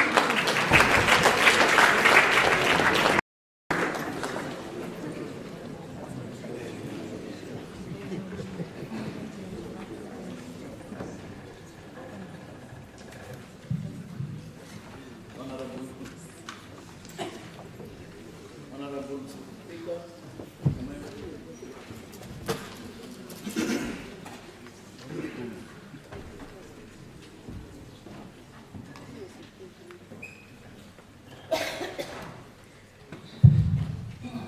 thank you very much, Honorable Speaker of the day, Method Subupela, the Premier, but I'm not actually the Speaker, the Executive Mayor, and all presidiums, and all young people, good afternoon. I'm given a topic to speak about the enterprise development as a catalyst for economic participation of the South African youth. South Africa is facing a severe unemployment crisis, with more than 60% of the youth at age 18 to 24 currently unemployed. The traditional labor market is unable to absorb the growing youth population. Enterprise development provides a strategic approach to promoting economic participation, self-employment, and innovation amongst the youth. According to the Youth Enterprise Development Strategy of 2013 to 2023, the youth constitute more than 46% of the South African population that is at the lowest, not actively participating and the entrepreneurial activities of the country. That remains a bit challenging. More than 6% of the youth population in South Africa are not also active in the participation of our economy. Despite various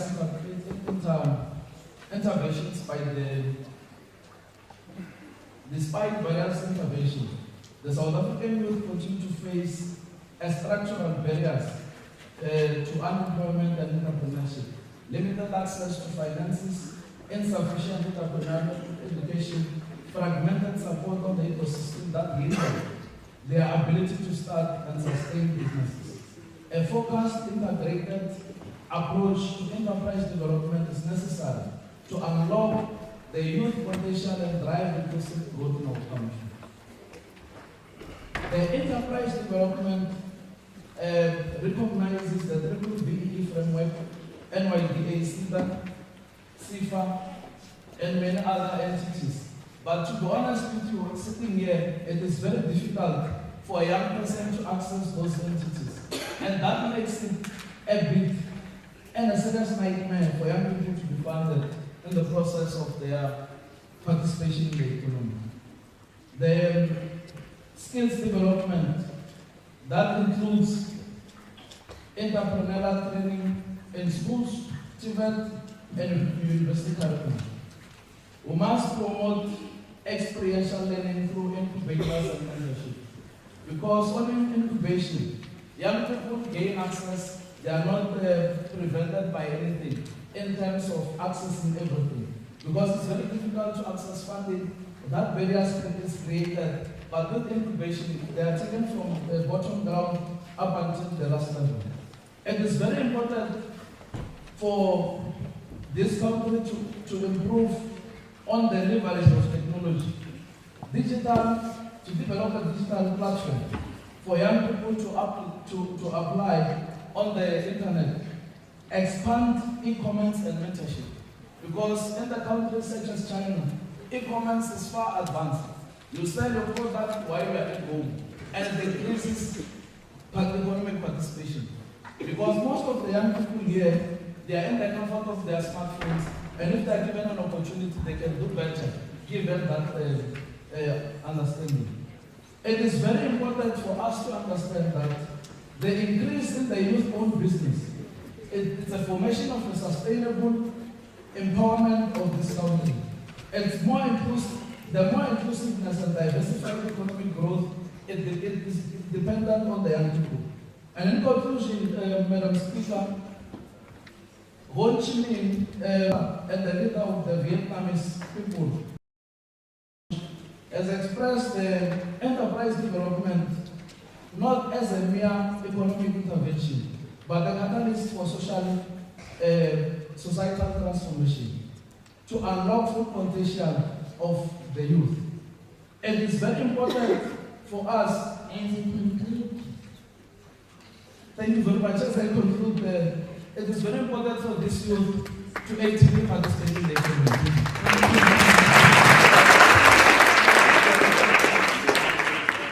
Thank you.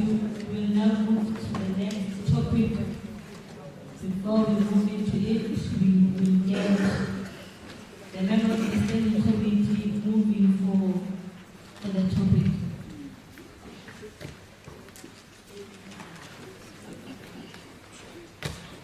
Honorable Shai.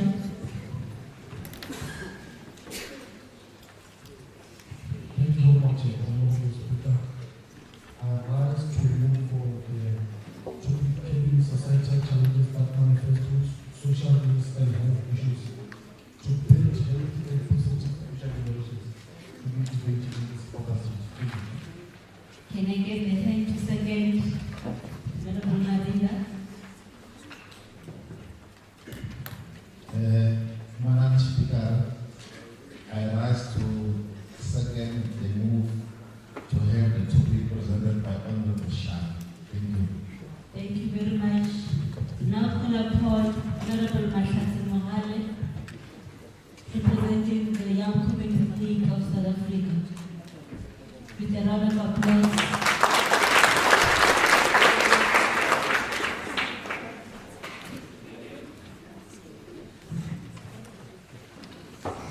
Thank you, Speaker. Greetings to the House, esteemed guests, community leaders, and fellow young individuals.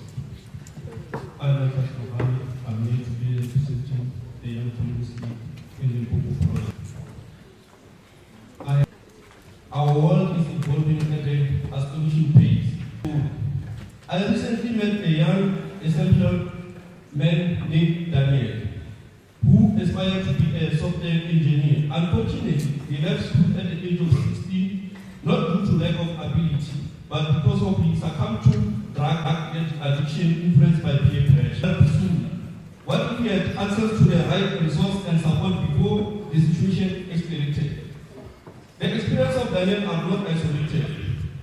The hard reality, Honorable Speaker, is that the World Health Organization reports that over 13% of adolescents globally experience mental health issues.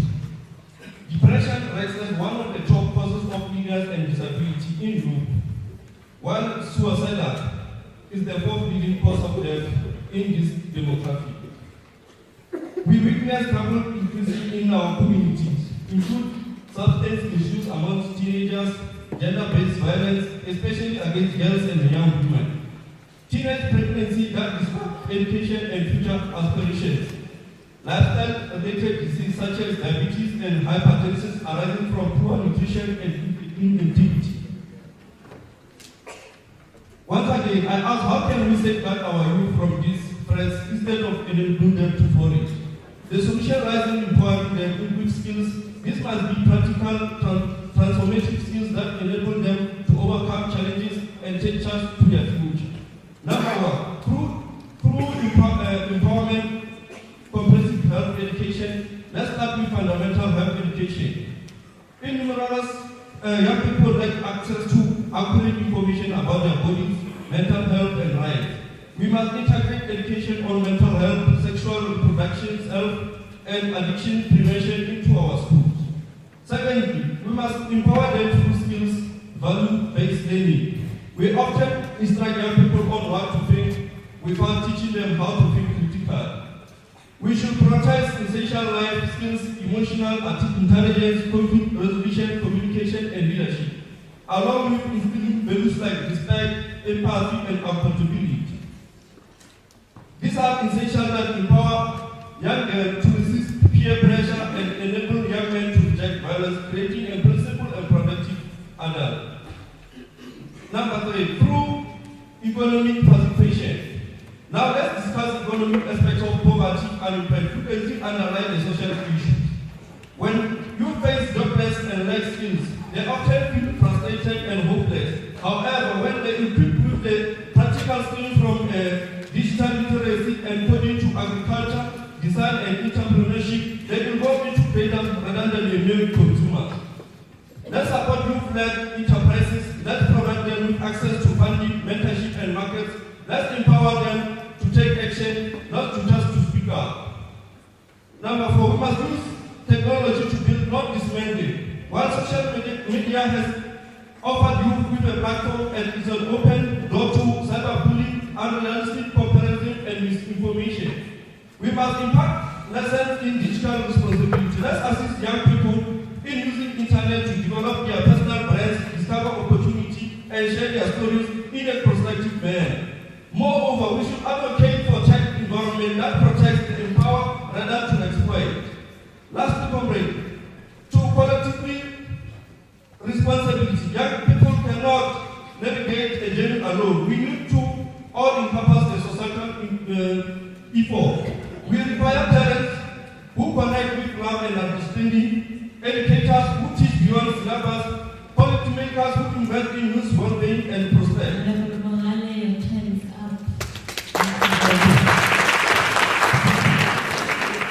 Honorable members, let us welcome Honorable Sokoli Masingi, representing Malaika Media.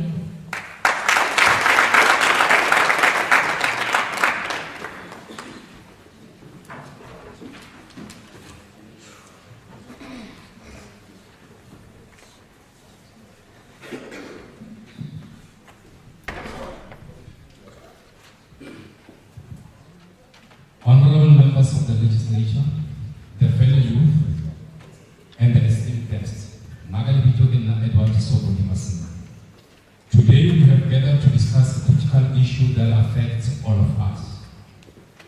Curbing societal challenges that manifest through social ills and health, and issues to build a healthy and positive future generations. As young people, we are the leaders of tomorrow, and it is imperative that we take an active role in shaping our own destiny.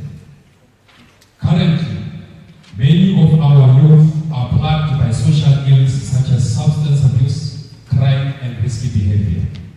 These challenges not only hinder our individual potential but also undermine the progress of our communities.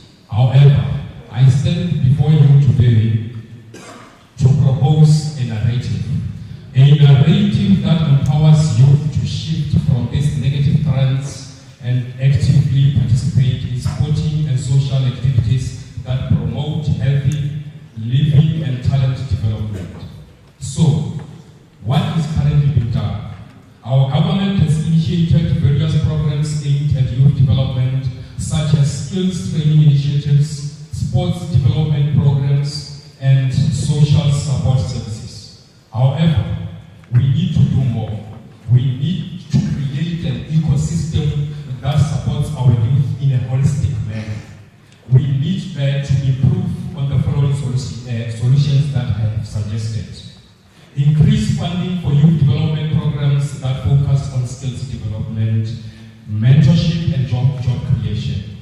Enhance access to sports facilities and equipment, and promote sports development programs that cater for diverse interests and talent.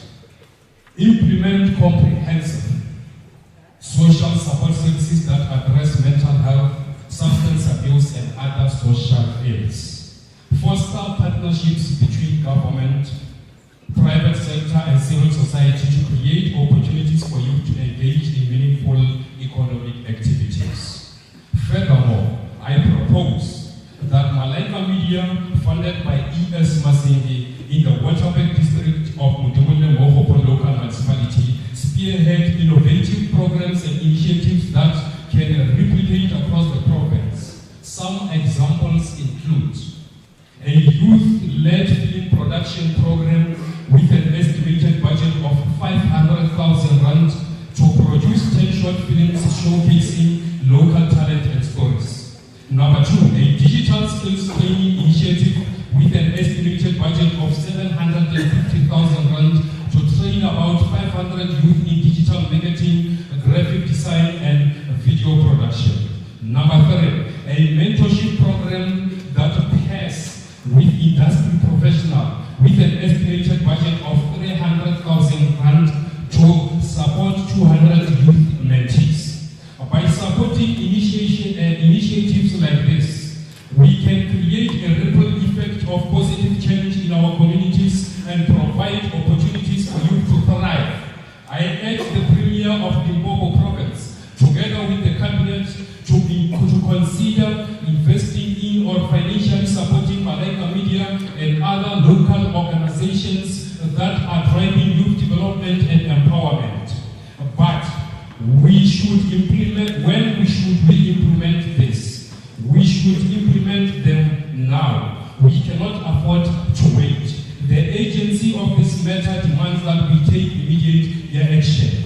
We need to work together to create a society that supports youth in reaching their full potential.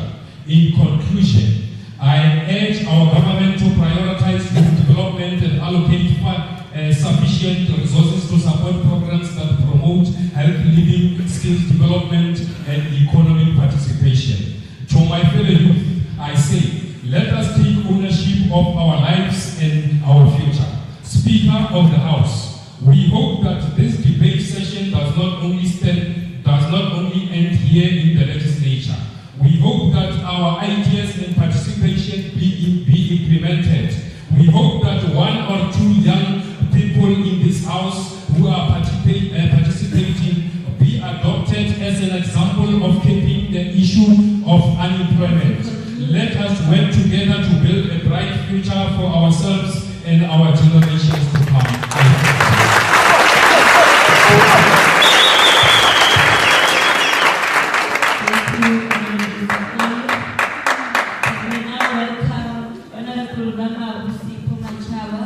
From the GPSA. Let us clap for you.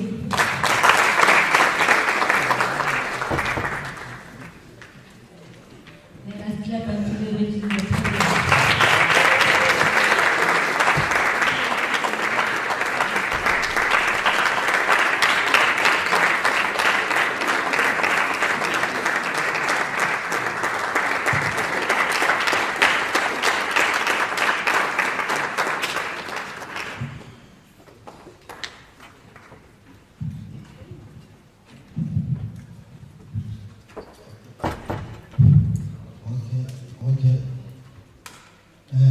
Thank you,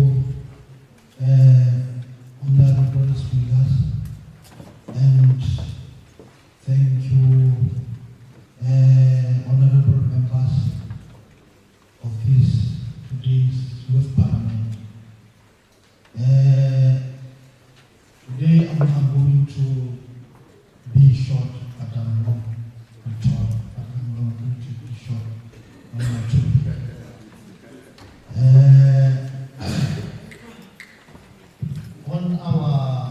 On my topic, we're going to look at the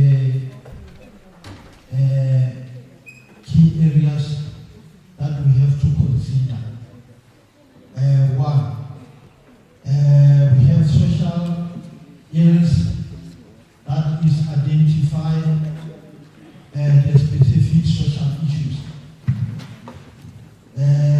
which is poverty. That poverty is a big problem in our province. When you look at the street, young people are walking around the street looking for their to be support themselves or feeding themselves by doing wrongful things like partaking crime, such and others like young women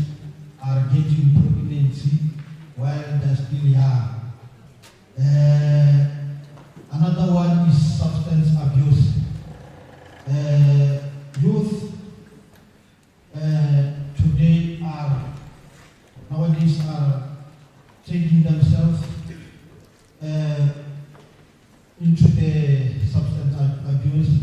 When we look at the shapings, youth are mostly presented in the shapings. Another one is violence.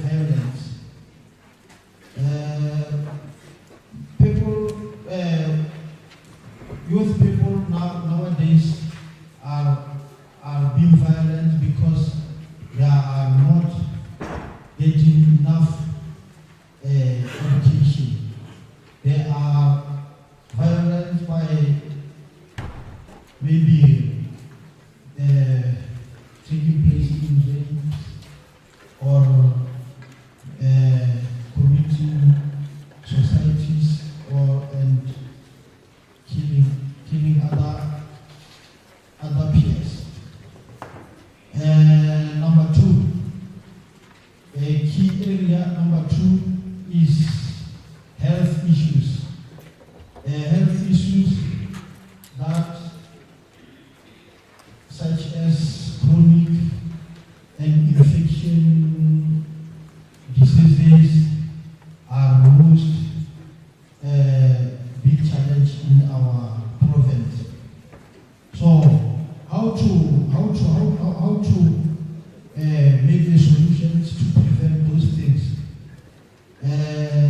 We have interventions that is explore effective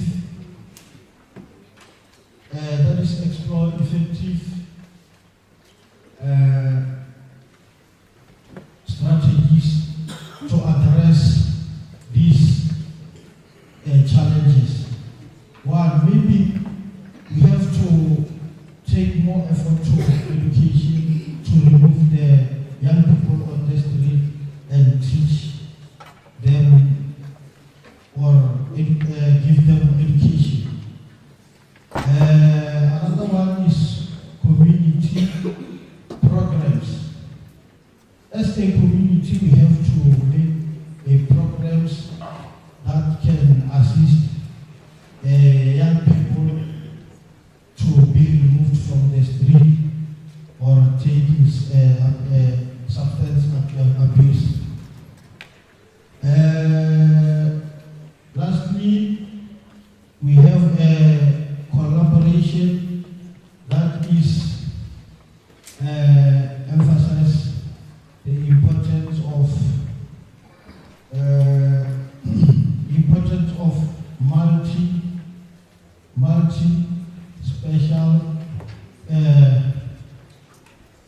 multi-special partnerships.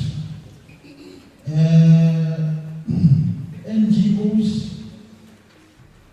and private sectors must work together, maybe to provide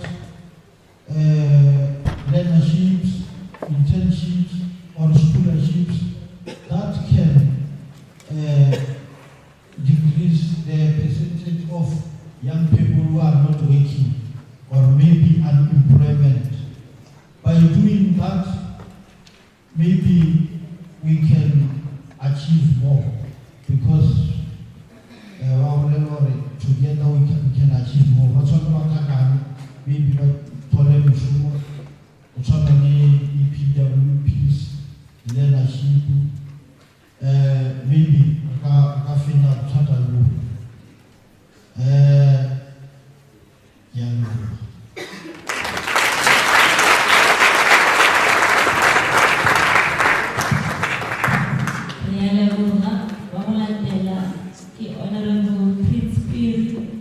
presenting on behalf of South African Student Congress. Thanks, Speaker. Ladies and gentlemen, esteemed leaders, most importantly, young people of Limpopo and beyond. We gather here today not just to talk, but to confront the uncomfortable truth facing the future of our nation. A young black child in South Africa, especially in rural areas and unserved communities like ours, is born in a battlefield of poverty, a battlefield of unemployment and poor healthcare, broken hopes and shattered dreams. Yes, there are rehabilitation centers. Yes, there are public clinics, there are student residences, and youth development programs. But let us be honest, most of them are not working. They are unfunded, under-monitored, and disconnected from the lived realities of the youth they claim to serve. Rehabs today often feel like prisons that further depress young people instead of healing them. Our health system is reactive instead of proactive. And those in leadership, many are not youth, yet they hold youth portfolios, while the real youth are either jobless, homeless, or addicted.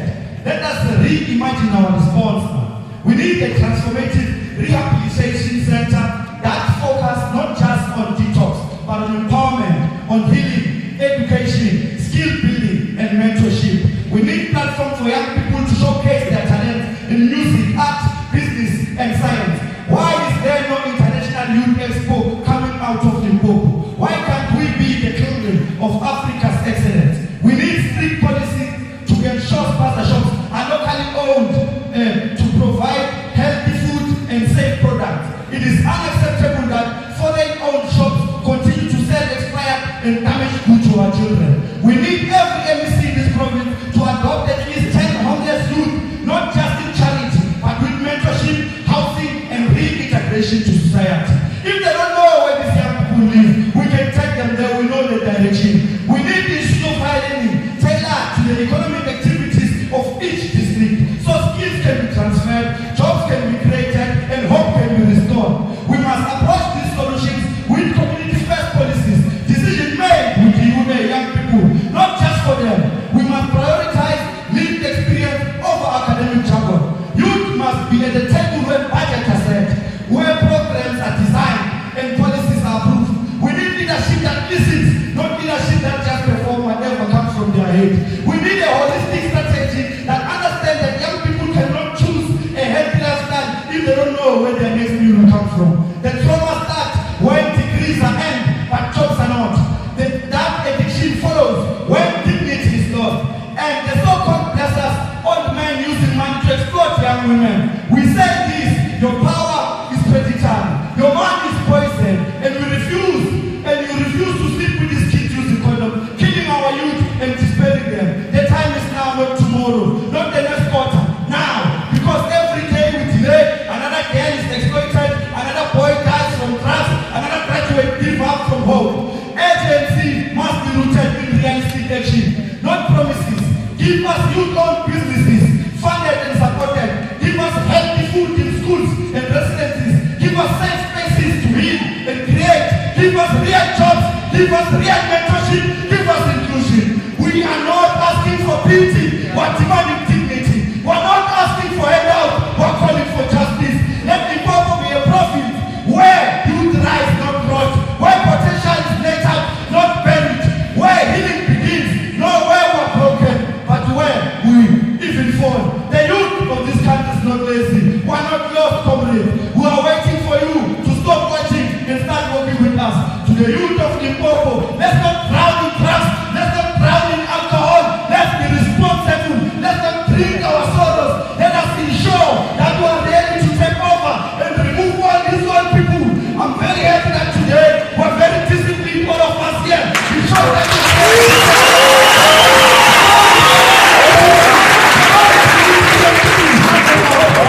we're not going to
is here.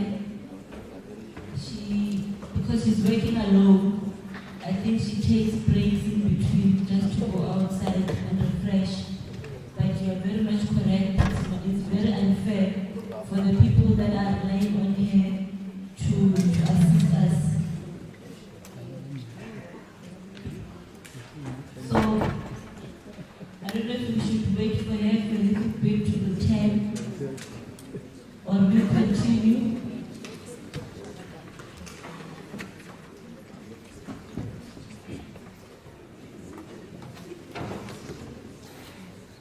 Can someone reach her for us so that she returns back to the house?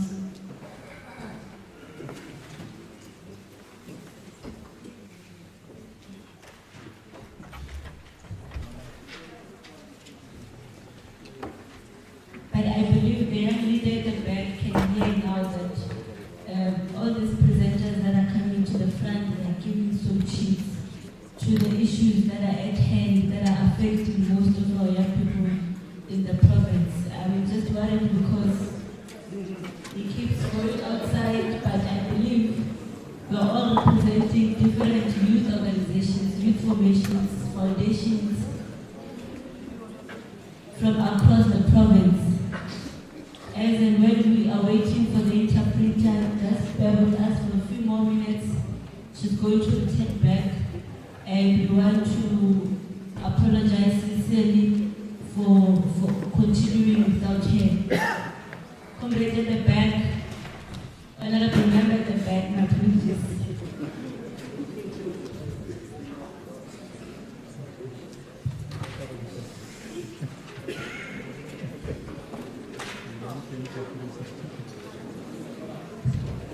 Thank you very much, Madam Speaker.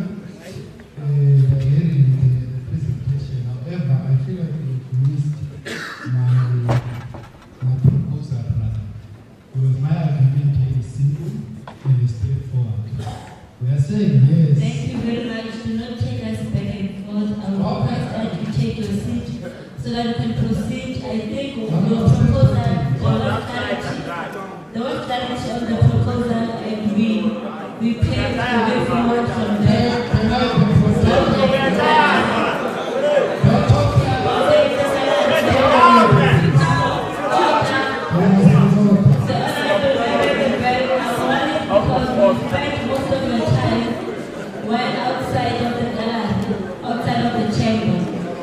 Therefore, you are missing out and not on a lot. Your proposal, we entertained it and we overruled on it. We gave a direction. We are now very far with our program. Please do not disturb the house. Can we continue? The ladies back. Honorable, honorable members, Honorable Marijano, you may proceed with your presentation. Thank you, Speaker. Agbare voorsitter, lede van die wetgewer, mede-Suid-Afrikaanse jeug en gaste.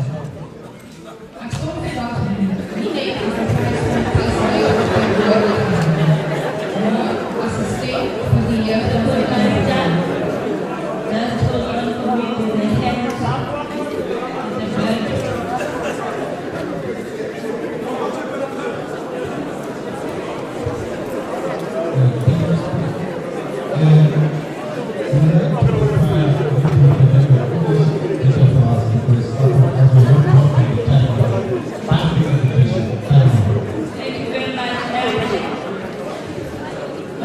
the blood. Can we maintain the order of this house? I think in the beginning when they read the house rules, they did mention that you can make use of the small gadgets that are in front of you, the headphones. The headphones there, on the gadget that is before you, there's languages where you can access one of our interpreters that can assist us with interpretation. If they're not working, we will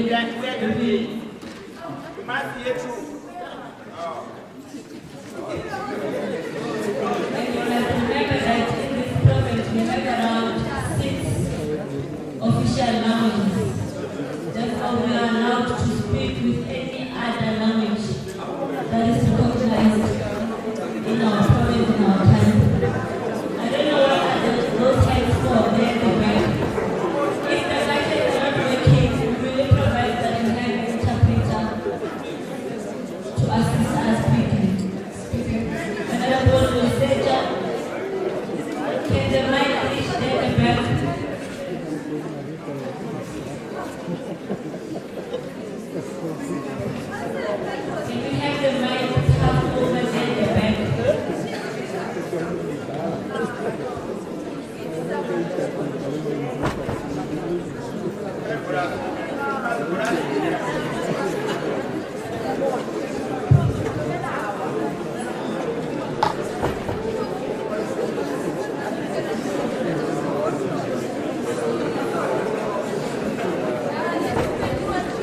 Honorable Marita, I would request that you sit back for a while and we allow the next speaker on the speaker's list to come. And I'm doing this because we are waiting for the interpreter to assist us with her. If the hands at the back there are in relation to that, okay, let us move to the next speaker. Can the mic reach there at the back?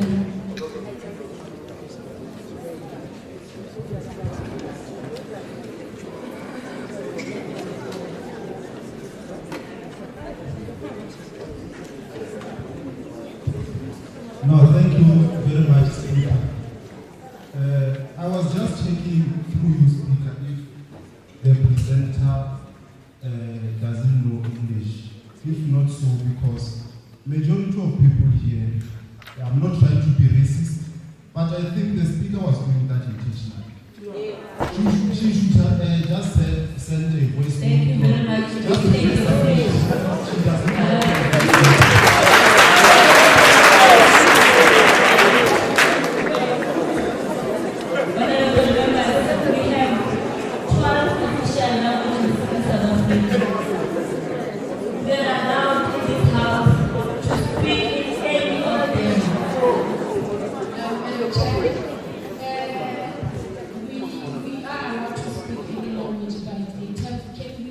Since you say we can use the gadgets to listen, can they speak in English and then the gadgets can translate to Afrikaans?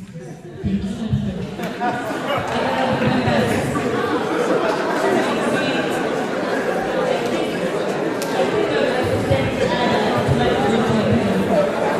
We are going to have an interpreter of the We are going to have an interpreter that is going to assist us as and when she presents. And she also said that her presentation is in English. It is only the introductory part that she was doing in Afrikaans. We are allowed to speak, honorable members, we are allowed to speak in any of the official languages here in this house. That is why I'm also speaking Swahili and other languages that I'm able to speak about. So can you please proceed to the next speaker? Honorable members, can you please maintain the decorum of this house? It was very highlighted in the beginning, clearly highlighted that we should at all times try to keep the order of this house so that we don't degenerate this house, this other's house. Honorable members, we are moving to the next speaker. Honorable Mabasa Rico, who's representing the Arise and Shine Motivational.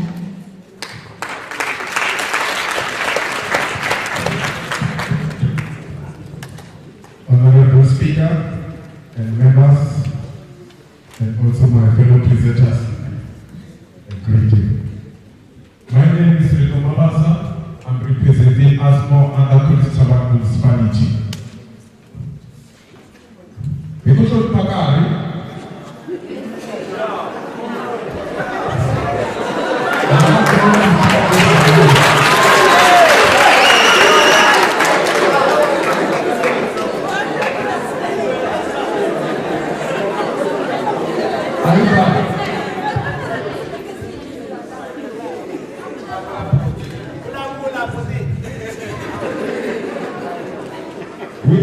we already know the leading challenges in our province,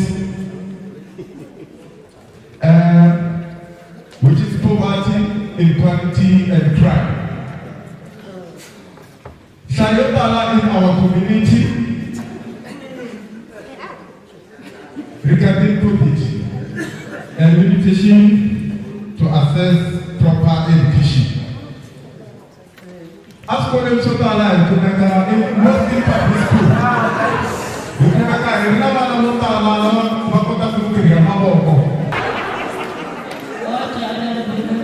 Can you allow on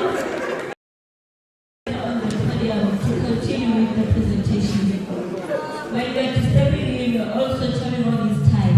Can you please respect time so that we are able to proceed with ni kumule ka community ai kuna vana vo tala lava kumeka ku va kota ku tirha mavoko kambe va nga koti ku swi yisa mahlweni just because in public school they make materials so van'wana va kumeka va end up with depression just because they don't know what to do.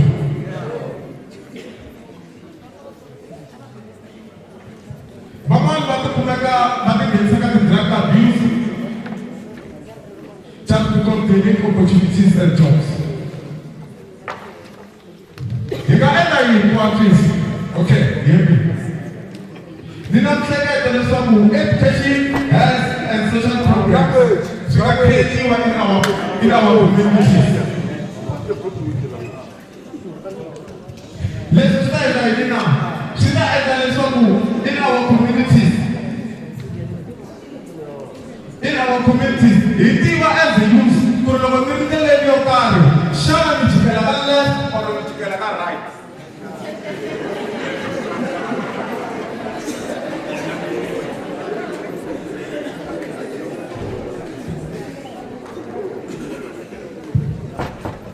As ni vulini hi matitwelo ma mina sometimes ni va na norho ya pfula a small business mara how I'm going to start ni nga tivi ku ni ya ka mani naswona hi wihi laha nga ta yisa mahlweni naswona ti-funds ta ka government ni ti kuma njhani khari mamba.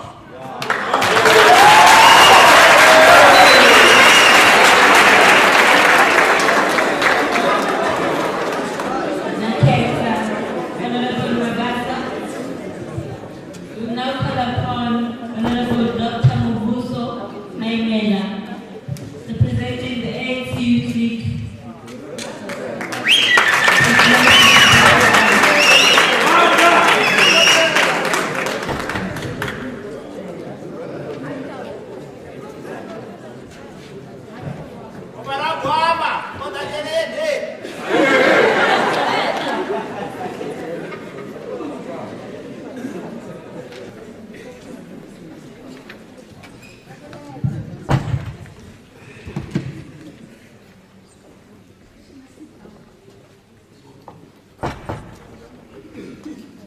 Can you take your seat, Honorable govt?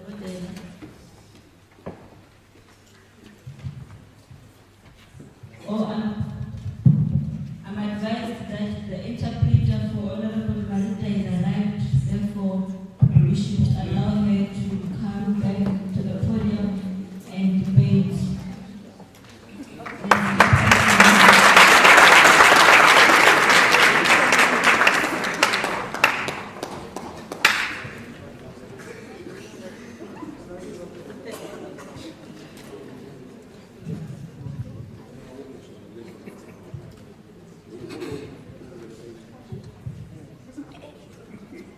Agbare voorsitter, lede van die wetgewer, mede-Suid-Afrikaanse jeug en gaste.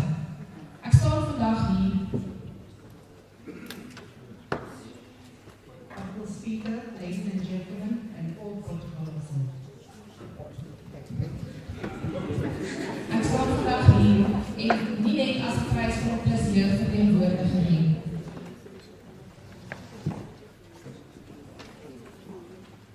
Maar as 'n stem vir die jeug van Suid-Afrika. Vir hul drome. I stand before you today not as an individual, but on behalf of the youth. Vir hul drome, hul uitdagings en hul rol in die bou van 'n veiliger, voorspoediger en verenigde land. I stand before you to accomplish the dreams, the challenges, and the building of a one united South Africa.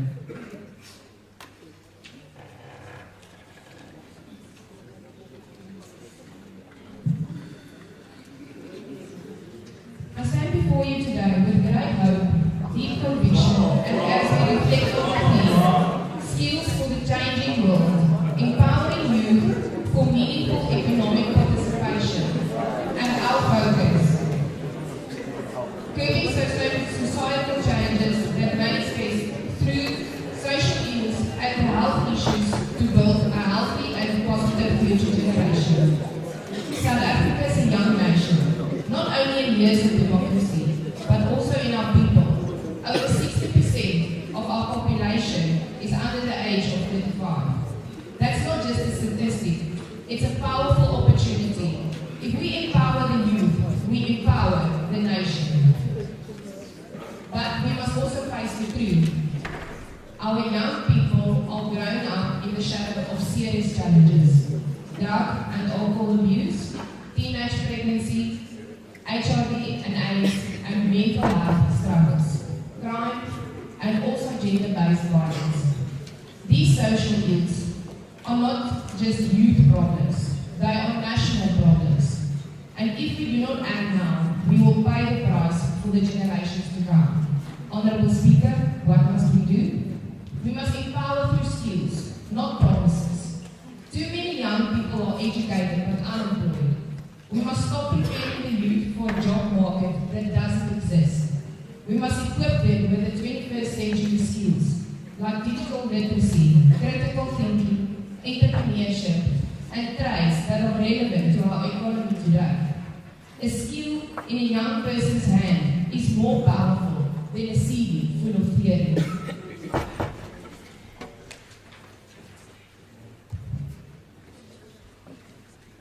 Agbare voorsitter. Ons moet die kultuur van ontvang en afhanklikheid verander.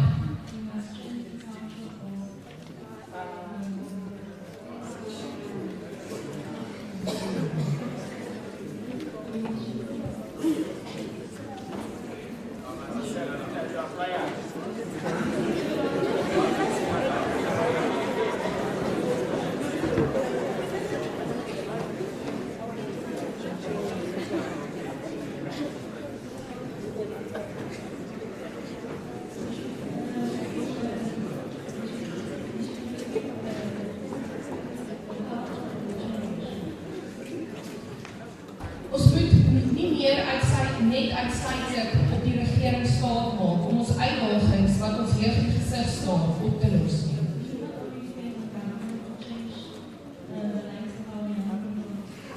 Dit is tyd dat die jeug en die gemeenskappe rondom hulle eienaarskap neem van hulle toekoms.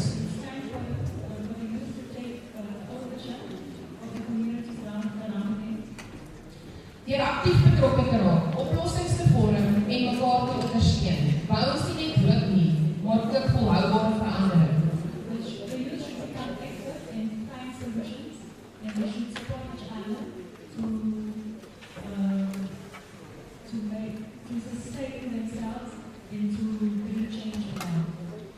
We need to build healthy minds, healthy bodies.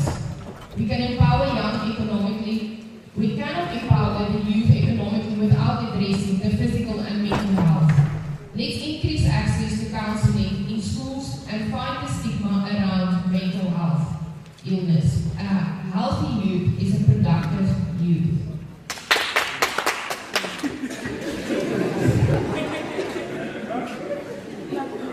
Leadership by example. It is time for leaders from local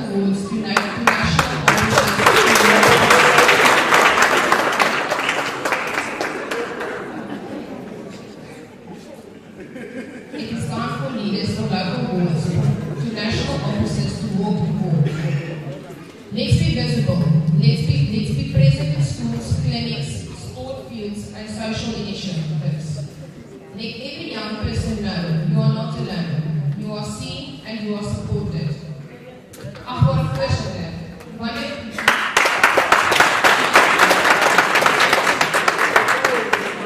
Speaker, may I be protected, please? May I be protected, please? I've almost done it. I can give me a second.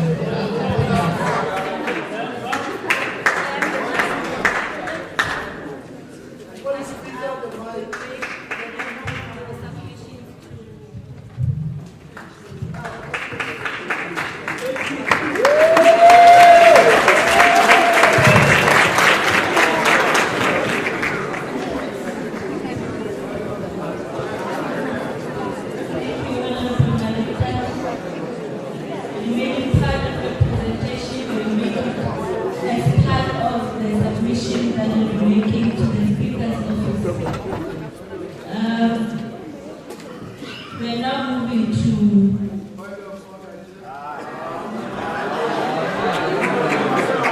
Outside, man.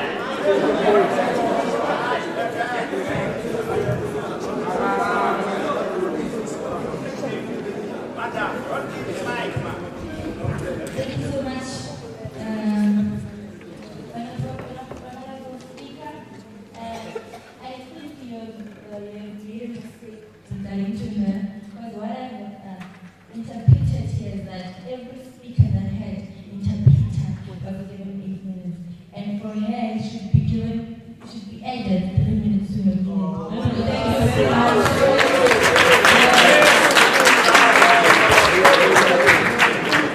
Thank you. The time has been asked for some time.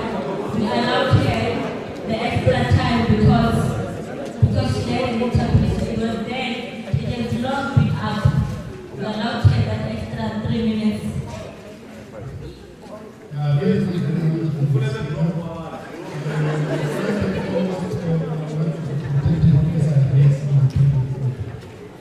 I think I'm a bit consistent. Because when she rise for the first time, you said, people complain about the language. And you said, she got an interpreter. Listen,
which were read before we can start the proceedings. So that honorable member there who was busy raising non-stop point of orders himself is not ordered. He is wearing a cattle guard inside the chambers of this house. So please release an instruction to him in relation to his t-shirt. I have party logo so the NCUP. I don't know if you can go outside and take off his t-shirt and come back after because we are reminded of these party logos here.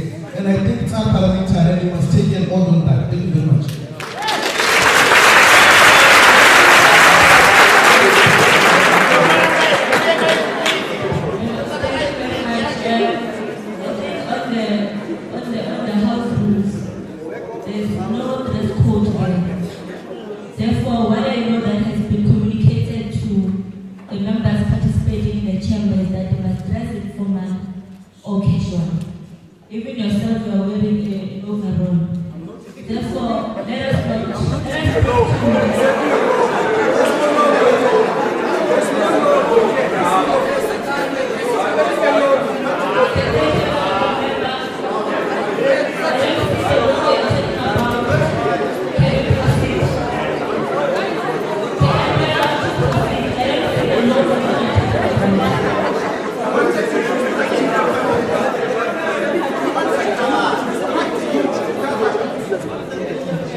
Also as a medical doctor trained to heal, and also as a youth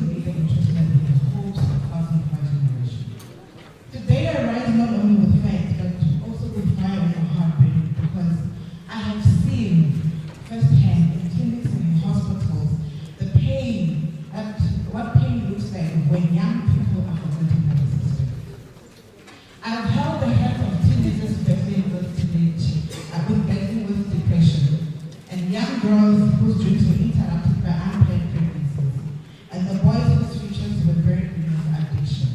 So my message today is clear and simple. If we are serious about empowering the youth and economic participation, we must first liberate them from the chains of poor health and social injustices.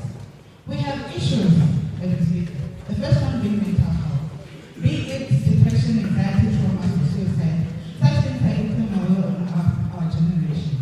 And according to some research, it has been noted that 1 in 4 people, young people, suffers from some form of mental challenge. Yet, how many clinics have psychologists? How many schools offer trauma counseling? And how many parents even understand this cries for help? Mental illness doesn't make the news, but it's breaking our homes. We have an issue with pregnancy and sexual health. The proposal requires the high rate of teenage pregnancy in the country.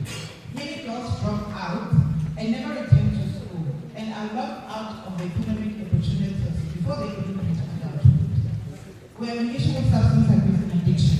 From neighboring our attention to alcohol abuse and moral power. Young people are turning to substance to escape the hopelessness they feel. And yet, how many rehab centers do we have in our program?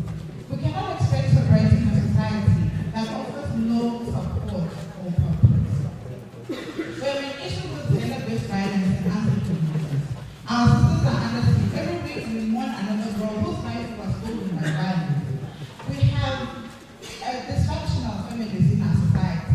Imagine a household where people are living in poverty, one parent being a drunkard and the other parent being beaten in front of children. Research has shown that people that are exposed to early childhood traumas have at least 20% of developing mental illnesses later on in life. There is a price to pay if we don't deal with these issues. Every social ill we ignore today adds to the unemployment, crime, and also poverty of tomorrow. So I propose the following way forward. Let's make mental health services accessible and available for all. Deploy young wellness officers to schools, teachers, colleges, and universities. Create awarenesses. There's a South African depression and anxiety group that has been called freelance, but people do not know about such things. Let's avoid stigma and support one another. Let's introduce youth-led sexual health workshops in schools and also in communities. Make contraception accessible and also confidential. No judgment and no stigma. Support young mothers returning to schools. And one cannot speak about the health system without taking into consideration the current circumstances of unemployed health professionals in our communities. We have people that queue for very long times in hospitals. The skeleton doctors or nurses that are there currently, they are experiencing burnout, yet there are people who are professionals who are sitting at home. We need to employ them. We need to employ them for the benefit of the population of this province. With regards to combating substance use, let's transform underused municipal buildings into community recovery centers. Let's transport and also arts and entrepreneurship hubs. Because I don't have an idea was workshop. Let's create a hub where young people can go for information and care. Introduction of places of safety. And also, it takes a village not only to raise a child, but to build a generation. So with that said, to the councillors, to the ward councillors, let's make youth health part of everyone's plan. To the government, let's increase the budget for health, fund school nurses, train more professionals, and hire them. To the young people, your life matters, your pain matters. And let me conclude by saying, if we fail to plan, we are planning to fail.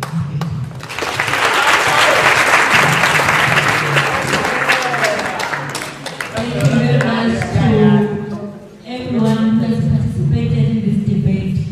All the submissions that you have made here are not in vain.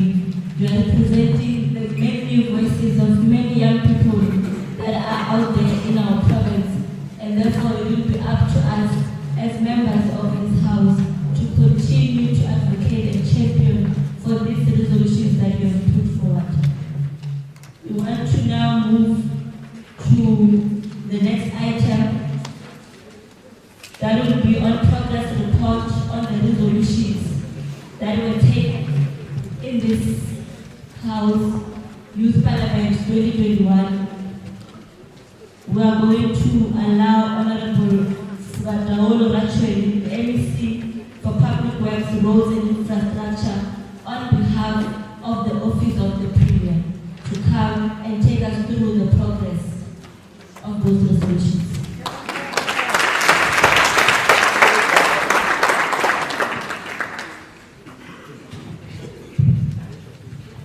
Thanks very much, Honorable Speaker of the Day, Mayor Sopela, and also Honorable Konya. The Speaker of Legislature, Mayor Dr. Makoma Grace Makupeji, members of the Limpopo Legislature, fellow colleagues in government present here, youth representatives from across our beautiful province Limpopo, distinguished guests, ladies and gentlemen, good morning, Fozo. It is both an honor and a responsibility to stand before you today as we gather, and I think that could not be more timely, which I called Skills for the Changing World, Empowering Youth for Meaningful Economic Emancipation or Participation. Let me begin by acknowledging the energy, resilience, and potential in this August House. We often hear that youth are the future, but let's be clear, you are not just the future, you are the present. Our shared task as government, civil society, and industry is to ensure that young people in Limpopo are equipped not just to navigate a changing world, but to lead it. Ladies and gentlemen, this youth parliament is more than just an annual event. It is a vital platform for dialogue, for mutual learning, and for forging the partnerships we need to build a better future for all. Having listened attentively to your contributions, your concerns, and your innovative ideas, your voices resonate deeply with us in government, and I want to assure you that we hear you. We understand the challenges many of you face, the aspiration for quality education, the urgent need for job opportunities, and the desire for safe, empowering spaces where you can truly thrive. These are not just issues we acknowledge. They are at the very heart of our agenda. The Senate administration, as led by Honorable Premier Dr. Populamatu, is committed to creating an environment where every young person in Limpopo can reach their full potential. We recognize that investing in youth is not just an expenditure, it is the smartest investment we can make in our province. Government is vigorous in driving initiatives aimed at skills development and job creation for our young people. For example, number one, the changing world. What are we preparing for? The second one, what do we mean when we talk about a changing world? We are not only referring to artificial intelligence or automation, although these are real factors that will reshape our working. We are also referring to climate change, the green economy, digital transformation, migration, rapid urbanization, and global economy that is more connected and more competitive than ever before. The real question is, are our youth prepared for that reality? Right now, many are not. Too many young people in Limpopo still face barriers, limited access to quality education, poor digital infrastructure, and a mismatch between their potential and the opportunities available. Skills shortage remain a major challenge. Yet we continue to see young people with drive and innovation.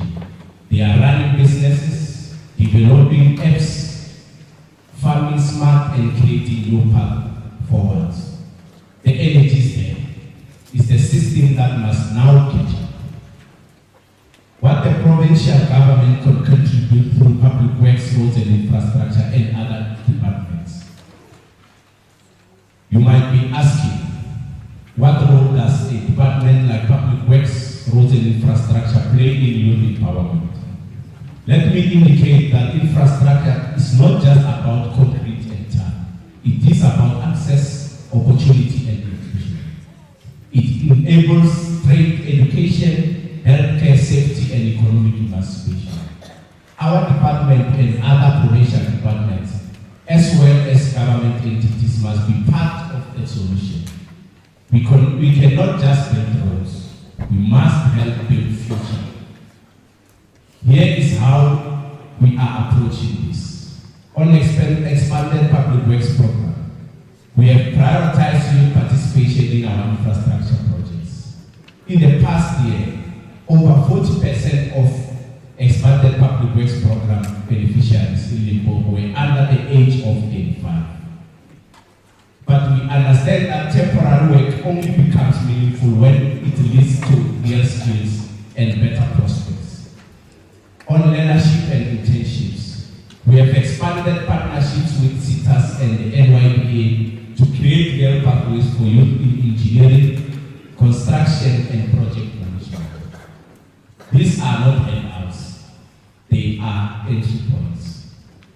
On infrastructure for learning, we are also focused on building and maintaining schools, TVET colleges, and broadband infrastructure. Without physical access to learning spaces, skills development is just a story. Empowerment does not happen by accident. It takes a clear choices and sustained action. That is why we support calls for a provincial skills master plan targeted at the youth. We must properly assess which sectors are growing and what skills they require, especially in the areas like renewable energy, ICT, logistics, and water management. Then we must make sure our institutions are training young people in those exact skills. We cannot afford to keep producing graduates for industries that are no longer hiring. Nor can we allow sectors with real potential to stall because of a lack of skills, the local talent. Let me give a practical example. As we expand Limpopo's green energy corridor, we will need electricians, solar technicians, environmental scientists, and engineers. These roles must be filled by young people from this province, not by imported skills. Many government departments are hard at work creating permanent job opportunities. Just in a period of 8 months, the Department of Public Works, Roads and Infrastructure appointed 350 people permanently to young people. The Department of Health led by people. Many other departments cannot do this alone. That is why we are working with the private sector, community organizations,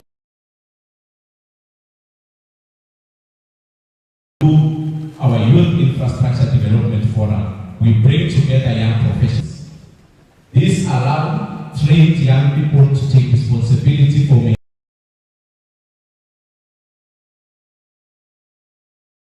practical experience and a sense of ownership. This is being realized through the time of singing the 1976 slogan is over. We now need real empowerment. Yes, that generation played its part and we fully appreciate that. The youth of today must take the fight to the next level and reclaim what rightfully belongs to them. The young people are implored to take advantage of the education system that has been introduced by the democratic government. As part of my reporting today, let me highlight that government through NSPAS has enabled youth to access institutions of higher learning and TVET colleges that have removed a burden on monetary constraints. The provincial government convened an education summit which yielded a matric performance and 85.1%. I have a strong conviction that in this academic year, the department will even do better. Ladies and gentlemen, we must be honest about what still stands in the way. Access to capital is still out the reach for many young entrepreneurs. Gender inequality is keeping young women out of sectors like construction, engineering, and transport. Rural youth have been left behind when it comes to digital access and connectivity. And too many young people are struggling silently with the emotional toll of unemployment and exclusion. These issues will not fix themselves. Honorable Speaker, one other issue which is causing sleepless nights for the government is gender-based violence and femicide. Majority of the victims here are young people, mainly young women. This has prompted us to come up with a way of fighting the scourge.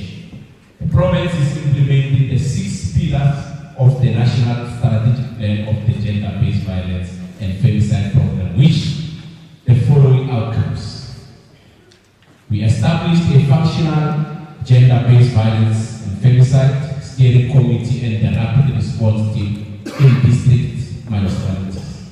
This is an indication, or this in addition to the VEP centers at various police stations and the Tutusera care centers to give all the necessary support to the victims.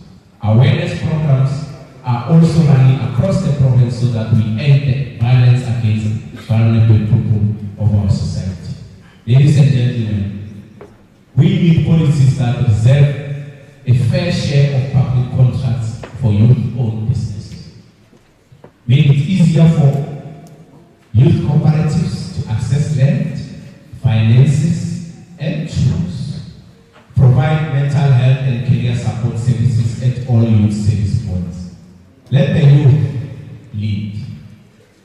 Colleagues, if we are not serious about meaningful participation, we have to move beyond the words.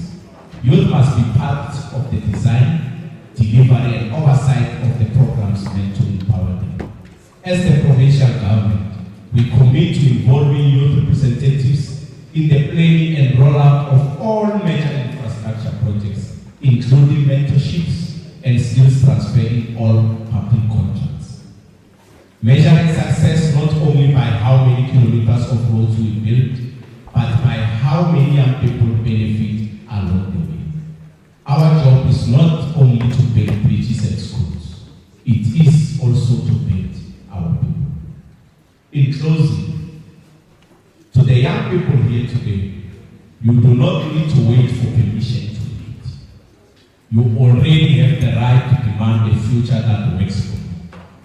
Your ideas, your courage, and your sense of purpose are exactly what the Limpopo province needs. To my colleagues in government, let's not just talk about youth empowerment. Let's budget for it. Let's plan for it. And let's train it. And to those who still underestimate what young people can do, I say this to you. Come to the pool. Come and see the talent that lives here. Come and see the future already taking shape. The road ahead is challenging, but with our young people at the center of our plans, it is a road well worth building. It is what I say. Thanks very much.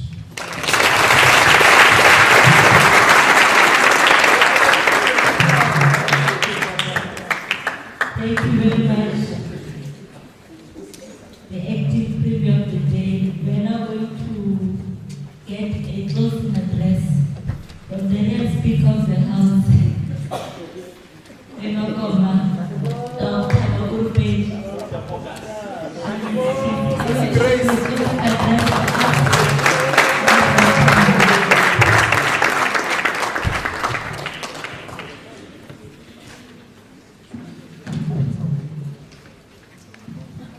I'm not the real speaker, you are the real speaker of this.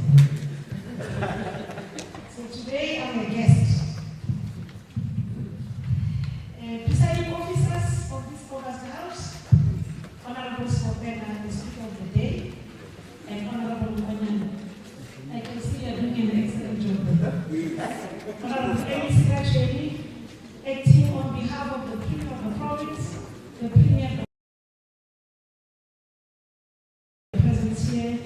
chairperson of the Portfolio Committee on Quality of Life, we acknowledge your presence. All members of the legislature that are seen that are present today, Honorable Delina Jomani, Honorable Ntoti Usope, Honorable Nyebuda, that I've seen that are here, we acknowledge your presence. And I must acknowledge the presence of the presenters and the honorable members of the legislature of the day. Where you are led by Honorable Shai and Honorable Marine. I really enjoyed talking to you. We must acknowledge Executive Mayor and Councillor Advocacy for coming to be with us today. Councillor Mampuru for standing in for on behalf of the Speaker of Capricorn District, you are acknowledged. Secretary of the Legislature, Aditi Make, and the rep of the Director General, and ladies and gentlemen, honorable members in the gallery, everyone is following us on the social media. Good afternoon. Karibu Medisha. Dimasiari. Dimasiari.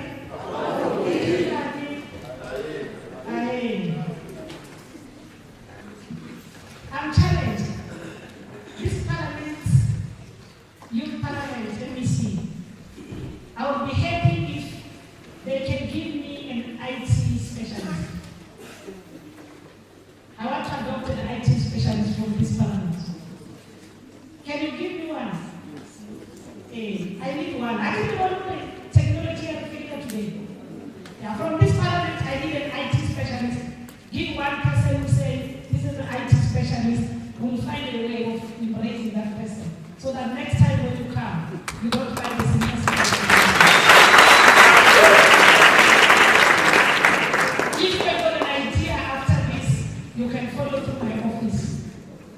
So that we can handle that matter. But you can't. But I was happy that you experienced what we experienced. And there's an honorable member there. That was very lively. So on that note, we really appreciate that is the experience you have. But as well, my sister here, we must get somebody to come and help you next time. Yeah. Because today she was alone. We are very worried about that, and we'll be able to handle that. Then the specialist will deal with, you had a problem of translation because the system is not working. Normally when the system is working, there are interpreters there. They are able to interpret in all the 11 languages. This legislature, you can speak in whatever language you want, because all of you must be able to use according to the Constitution. So today we were affected by the technology that was not working. On that we will apologize. The Portfolio Committee of Quality of Life, Women, Youth, and Children with Disabilities summoned us to this August House to exhaust its obligation to you. This Portfolio Committee is one amongst many enjoyed as a committee of the legislature to carry out the work of the legislation. It has a responsibility to conduct oversight of women, youth, children, and persons with disability to ensure effective policies and programs that will improve the quality of life of young people in the province.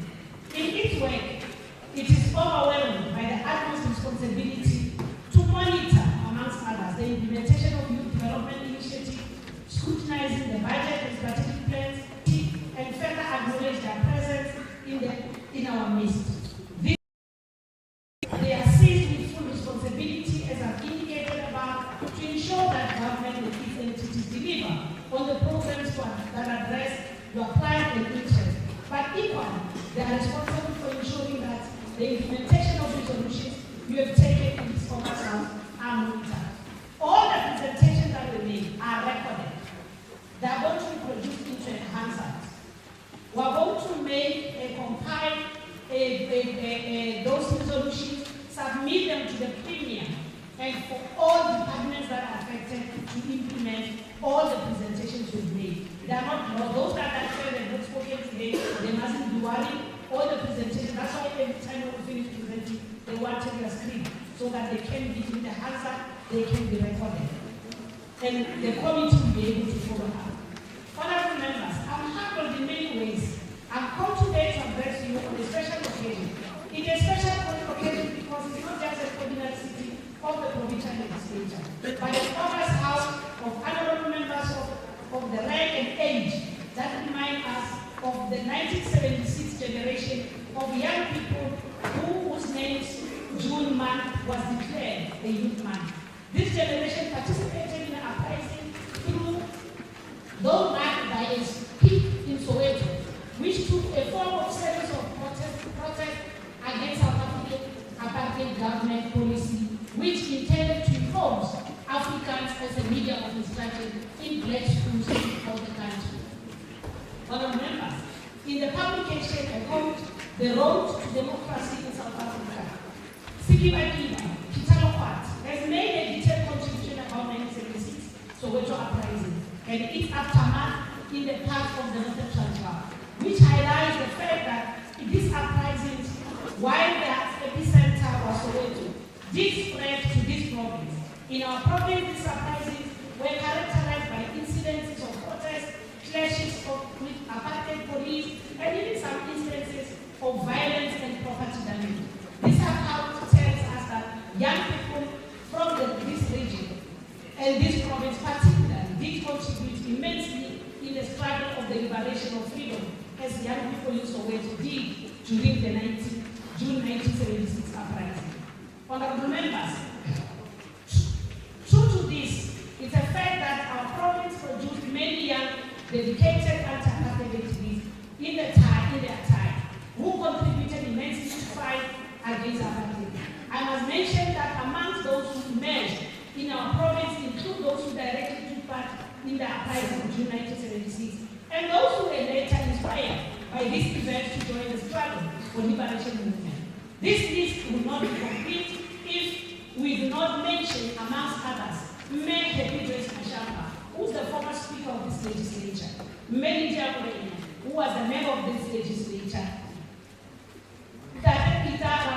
Pitara Mushwana Mukala, who we all know him, Ephraim Mohani, who is the former president of COSAS, actually the initial president of COSAS, Tabona Kunyani, Timurwani Murebu, Rejoice Tizwi Roni Mabunafasi, and Dr. Collins Chavani, to mention a few. There are always young people of their generation taught us that resilience and focus can win a nation liberation and freedom. While this great patriot stood to collapse the apartheid regime and did that excellently, was as part of correcting this province owes them honors of a lifetime. Their lives must be celebrated when the occasion of women's progress and emancipation under democratic society presents itself, including the occasion of Youth Month in successive years, as well as during the future proceedings in this August occasion. They played their role as young people in their time and left a baton for you to make your own impact.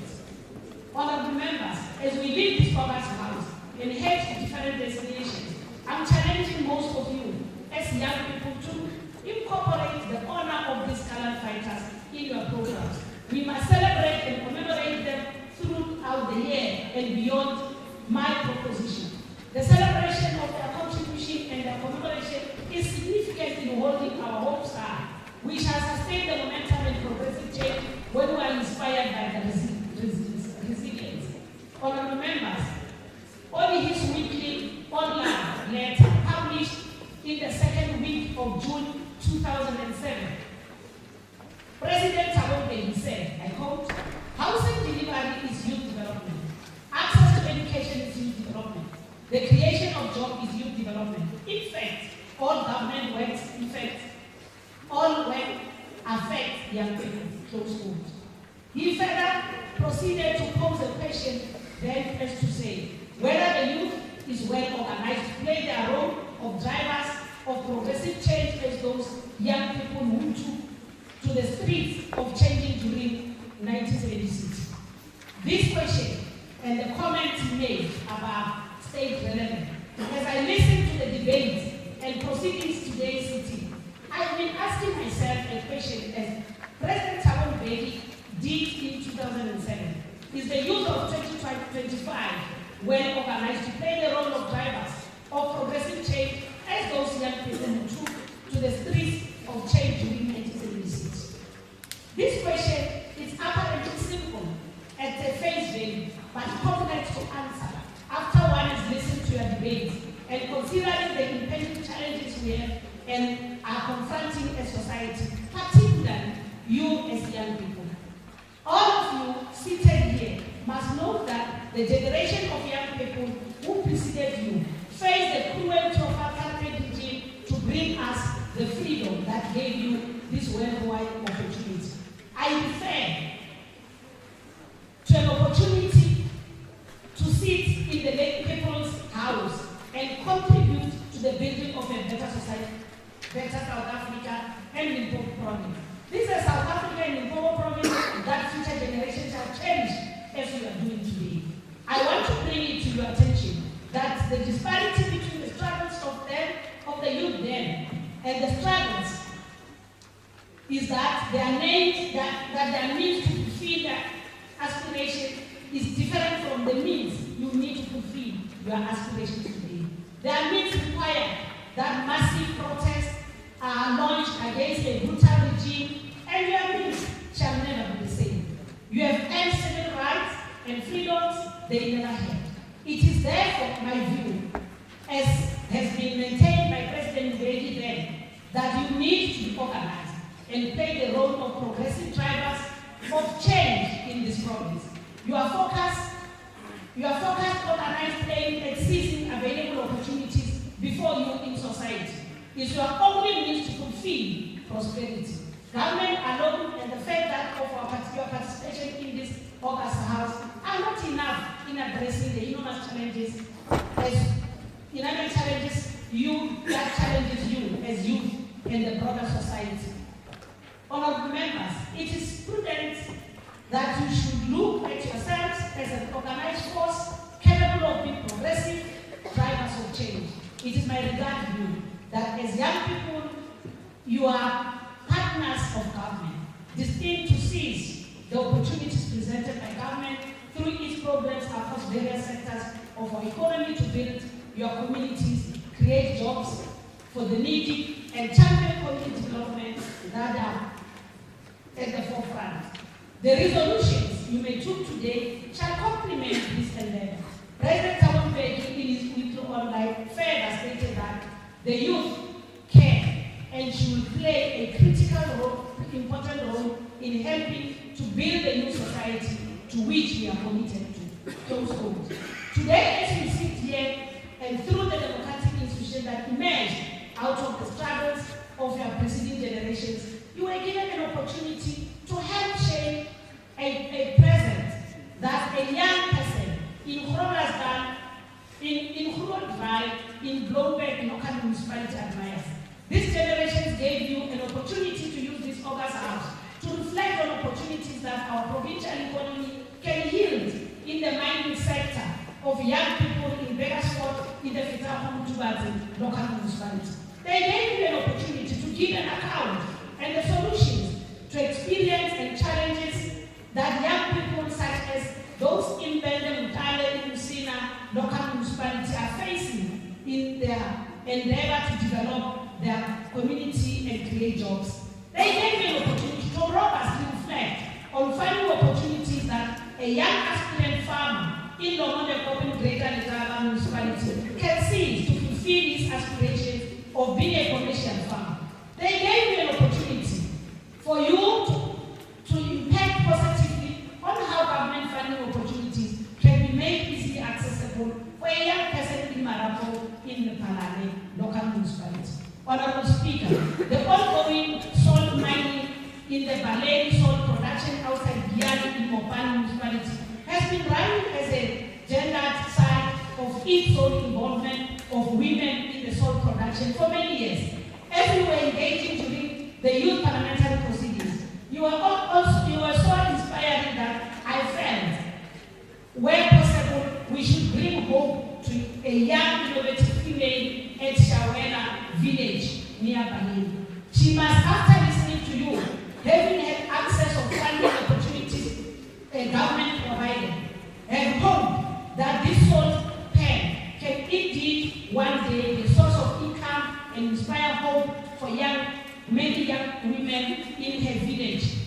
rural villages. Indeed, young people in our province must rise and take advantage of natural resources around them and create opportunities for the communities and peers. If resources like Malay salt production could see a rise in commercial activity by young people, we can beat unemployment and poverty across many impoverished households in our communities. Honorable Speaker, as I listened to the deliberations in this August House, I thought of so many opportunities that young people in our province can seize out of innovation. The story of Lord Marishal is one that comes to mind.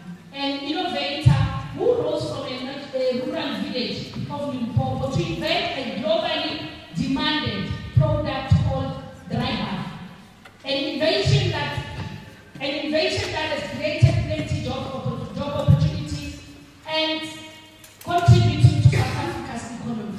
We encourage young people to emulate Marishal by investing their time and effort on innovation, by seizing and negotiating opportunities for policy directives that support innovation and business opportunities. It is the best way we can revive our economy, create jobs and opportunities for our communities in the province.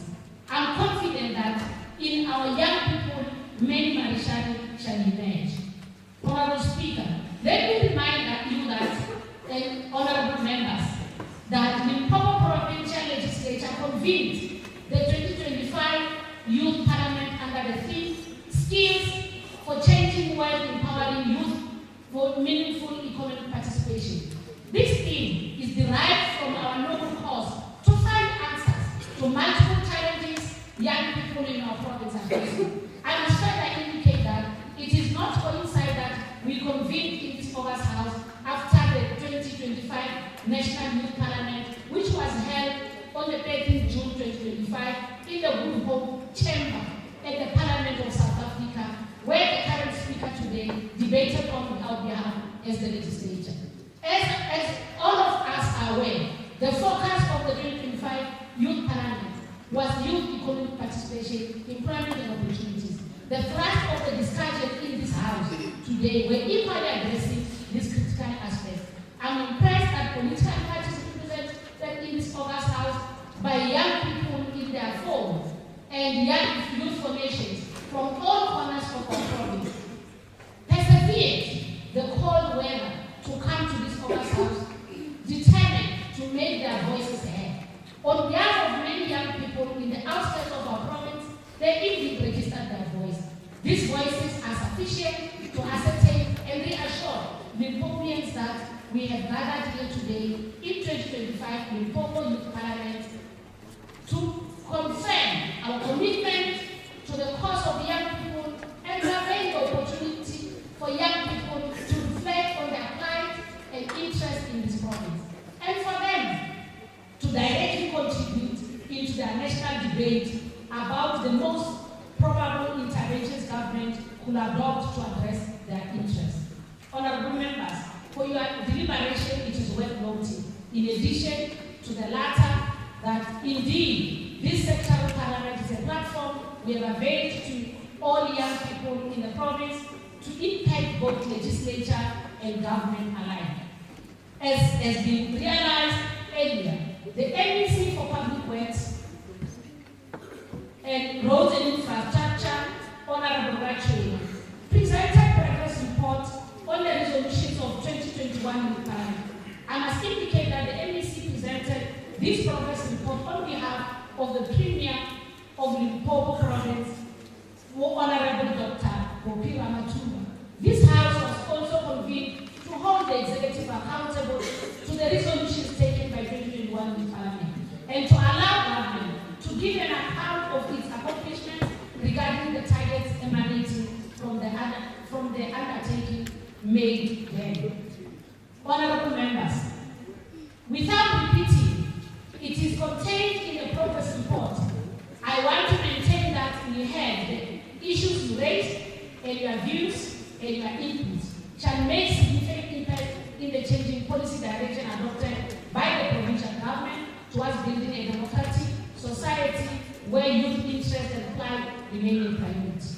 Ours is a path that can not be impaired. It is a path that gives emphasis to the slogan that says nothing about us without us. Translated to us into nothing about you as the youth without your own environment. It is our commitment as the legislature and government that we shall protect and nurture the building foundation that has been laid by yourselves in your deliberations here today, and each of you shall lay a brick to build a type of a society invested by your predecessors.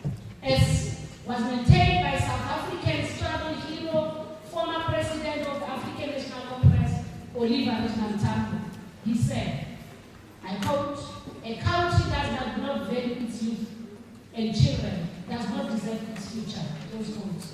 In offering the above, President Matamela Ramaphosa, on the 16th of June 2022, in his keynote address during the Youth Month in Umtata in the Eastern Cape, he said, I quote, "As a society, we must appreciate the contribution of young people, invest in their development, and support their efforts to define a new future for our country." Close quote. We fully concur that, indeed, a country that does not value its youth and children does not deserve the future. We vow to contribute immensely to the implementation of the resolutions of this annual sitting, both as government and the legislature. In the words of President of our country, the provincial government, through Honorable Rachel, and as a speaker of the provincial legislature, I assure you that we will and shall continue to appreciate your contribution as young people in the development of this province. We shall invest in your development and support your efforts to define the future of this province. This is your government and your legislature. And our legislature, it's your voice. Use it. We're here to serve you. As we leave this August House today, we have a mammoth task to observe the proceedings of the P20 Parliamentarians Conference hosted by South Africa as part of the programs of G20. This historic conference gives an array of participants in participating countries on an opportunity to impact on geopolitical space on issues that affect the young people. This conference is scheduled to take place on the 29th of September 2020. 29th September to the 30th of September 2025. On behalf of the legislature, we wish all participants in that conference well in their deliberations and believe that their deliberation shall shape our direction in how to resolve your challenges as well as the challenges that affect the youth in general. Honorable members, it is our submission that while the theme of this August House focuses on making emphasis on youth economic empowerment, job creation, and poverty, I would not have done justice if I don't raise my concern on the rising incidence of gender-based violence in our communities and households. It is a great concern that requires all of us, both male and female young people, to confront. I hereby make a call for a collective effort in our limited space to take steps to fight this level of gender-based violence.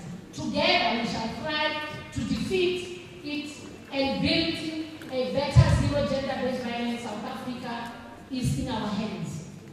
The proceedings of this August House, Madam Speaker, shall adjourn and reconvene in 2026 to look into the progress of the implementation of the resolutions we took today in this August House. And I assure you that on that occasion, we shall still be accountable, transparent, open about implementation of your resolutions we have just taken in this August House today.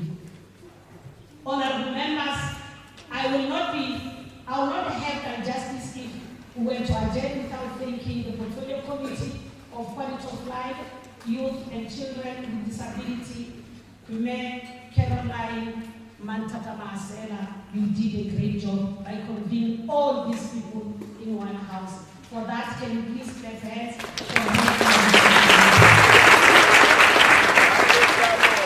I must thank all stakeholders, all the youth formations, all the 6 political parties that are represented in the legislature. You indeed brought us. We have seen the future presidents when we were debating. You have seen the future speakers. And I can see some of you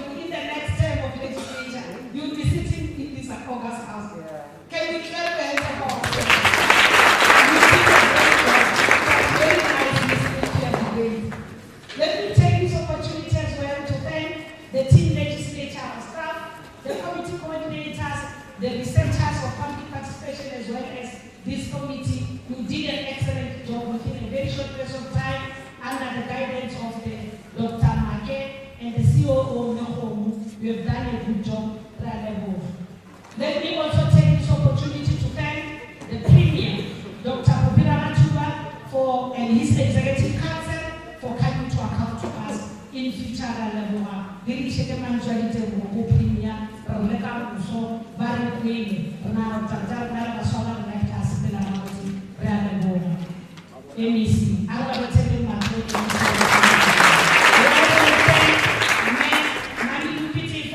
the host of the Capital District HDK to come and welcome us, and all members who came here, Tate Malinga, Tate Shai, and all honorable members.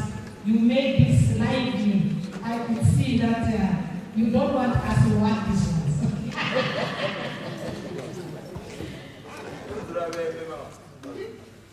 Let me also take this opportunity to thank all political parties, the information that were present in this special occasion, your cooperation and contribution to the 2025 Limpopo Provincial Youth Parliament cannot be underestimated. Speaker and Deputy Speaker of the Day, well done. I can see, well done.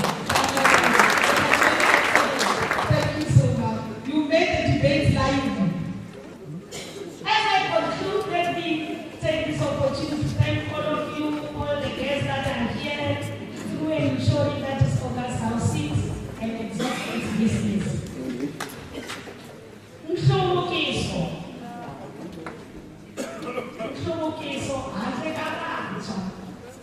Awunefuki, ube mhlubukiso. Uwoshashanda, nakungenelela komnini, eka mhlubukiso. Tanihi vantshwa, I swa nkoka swinene. Naswona, hi swona leswi swi lavaka hi ku hatlisa.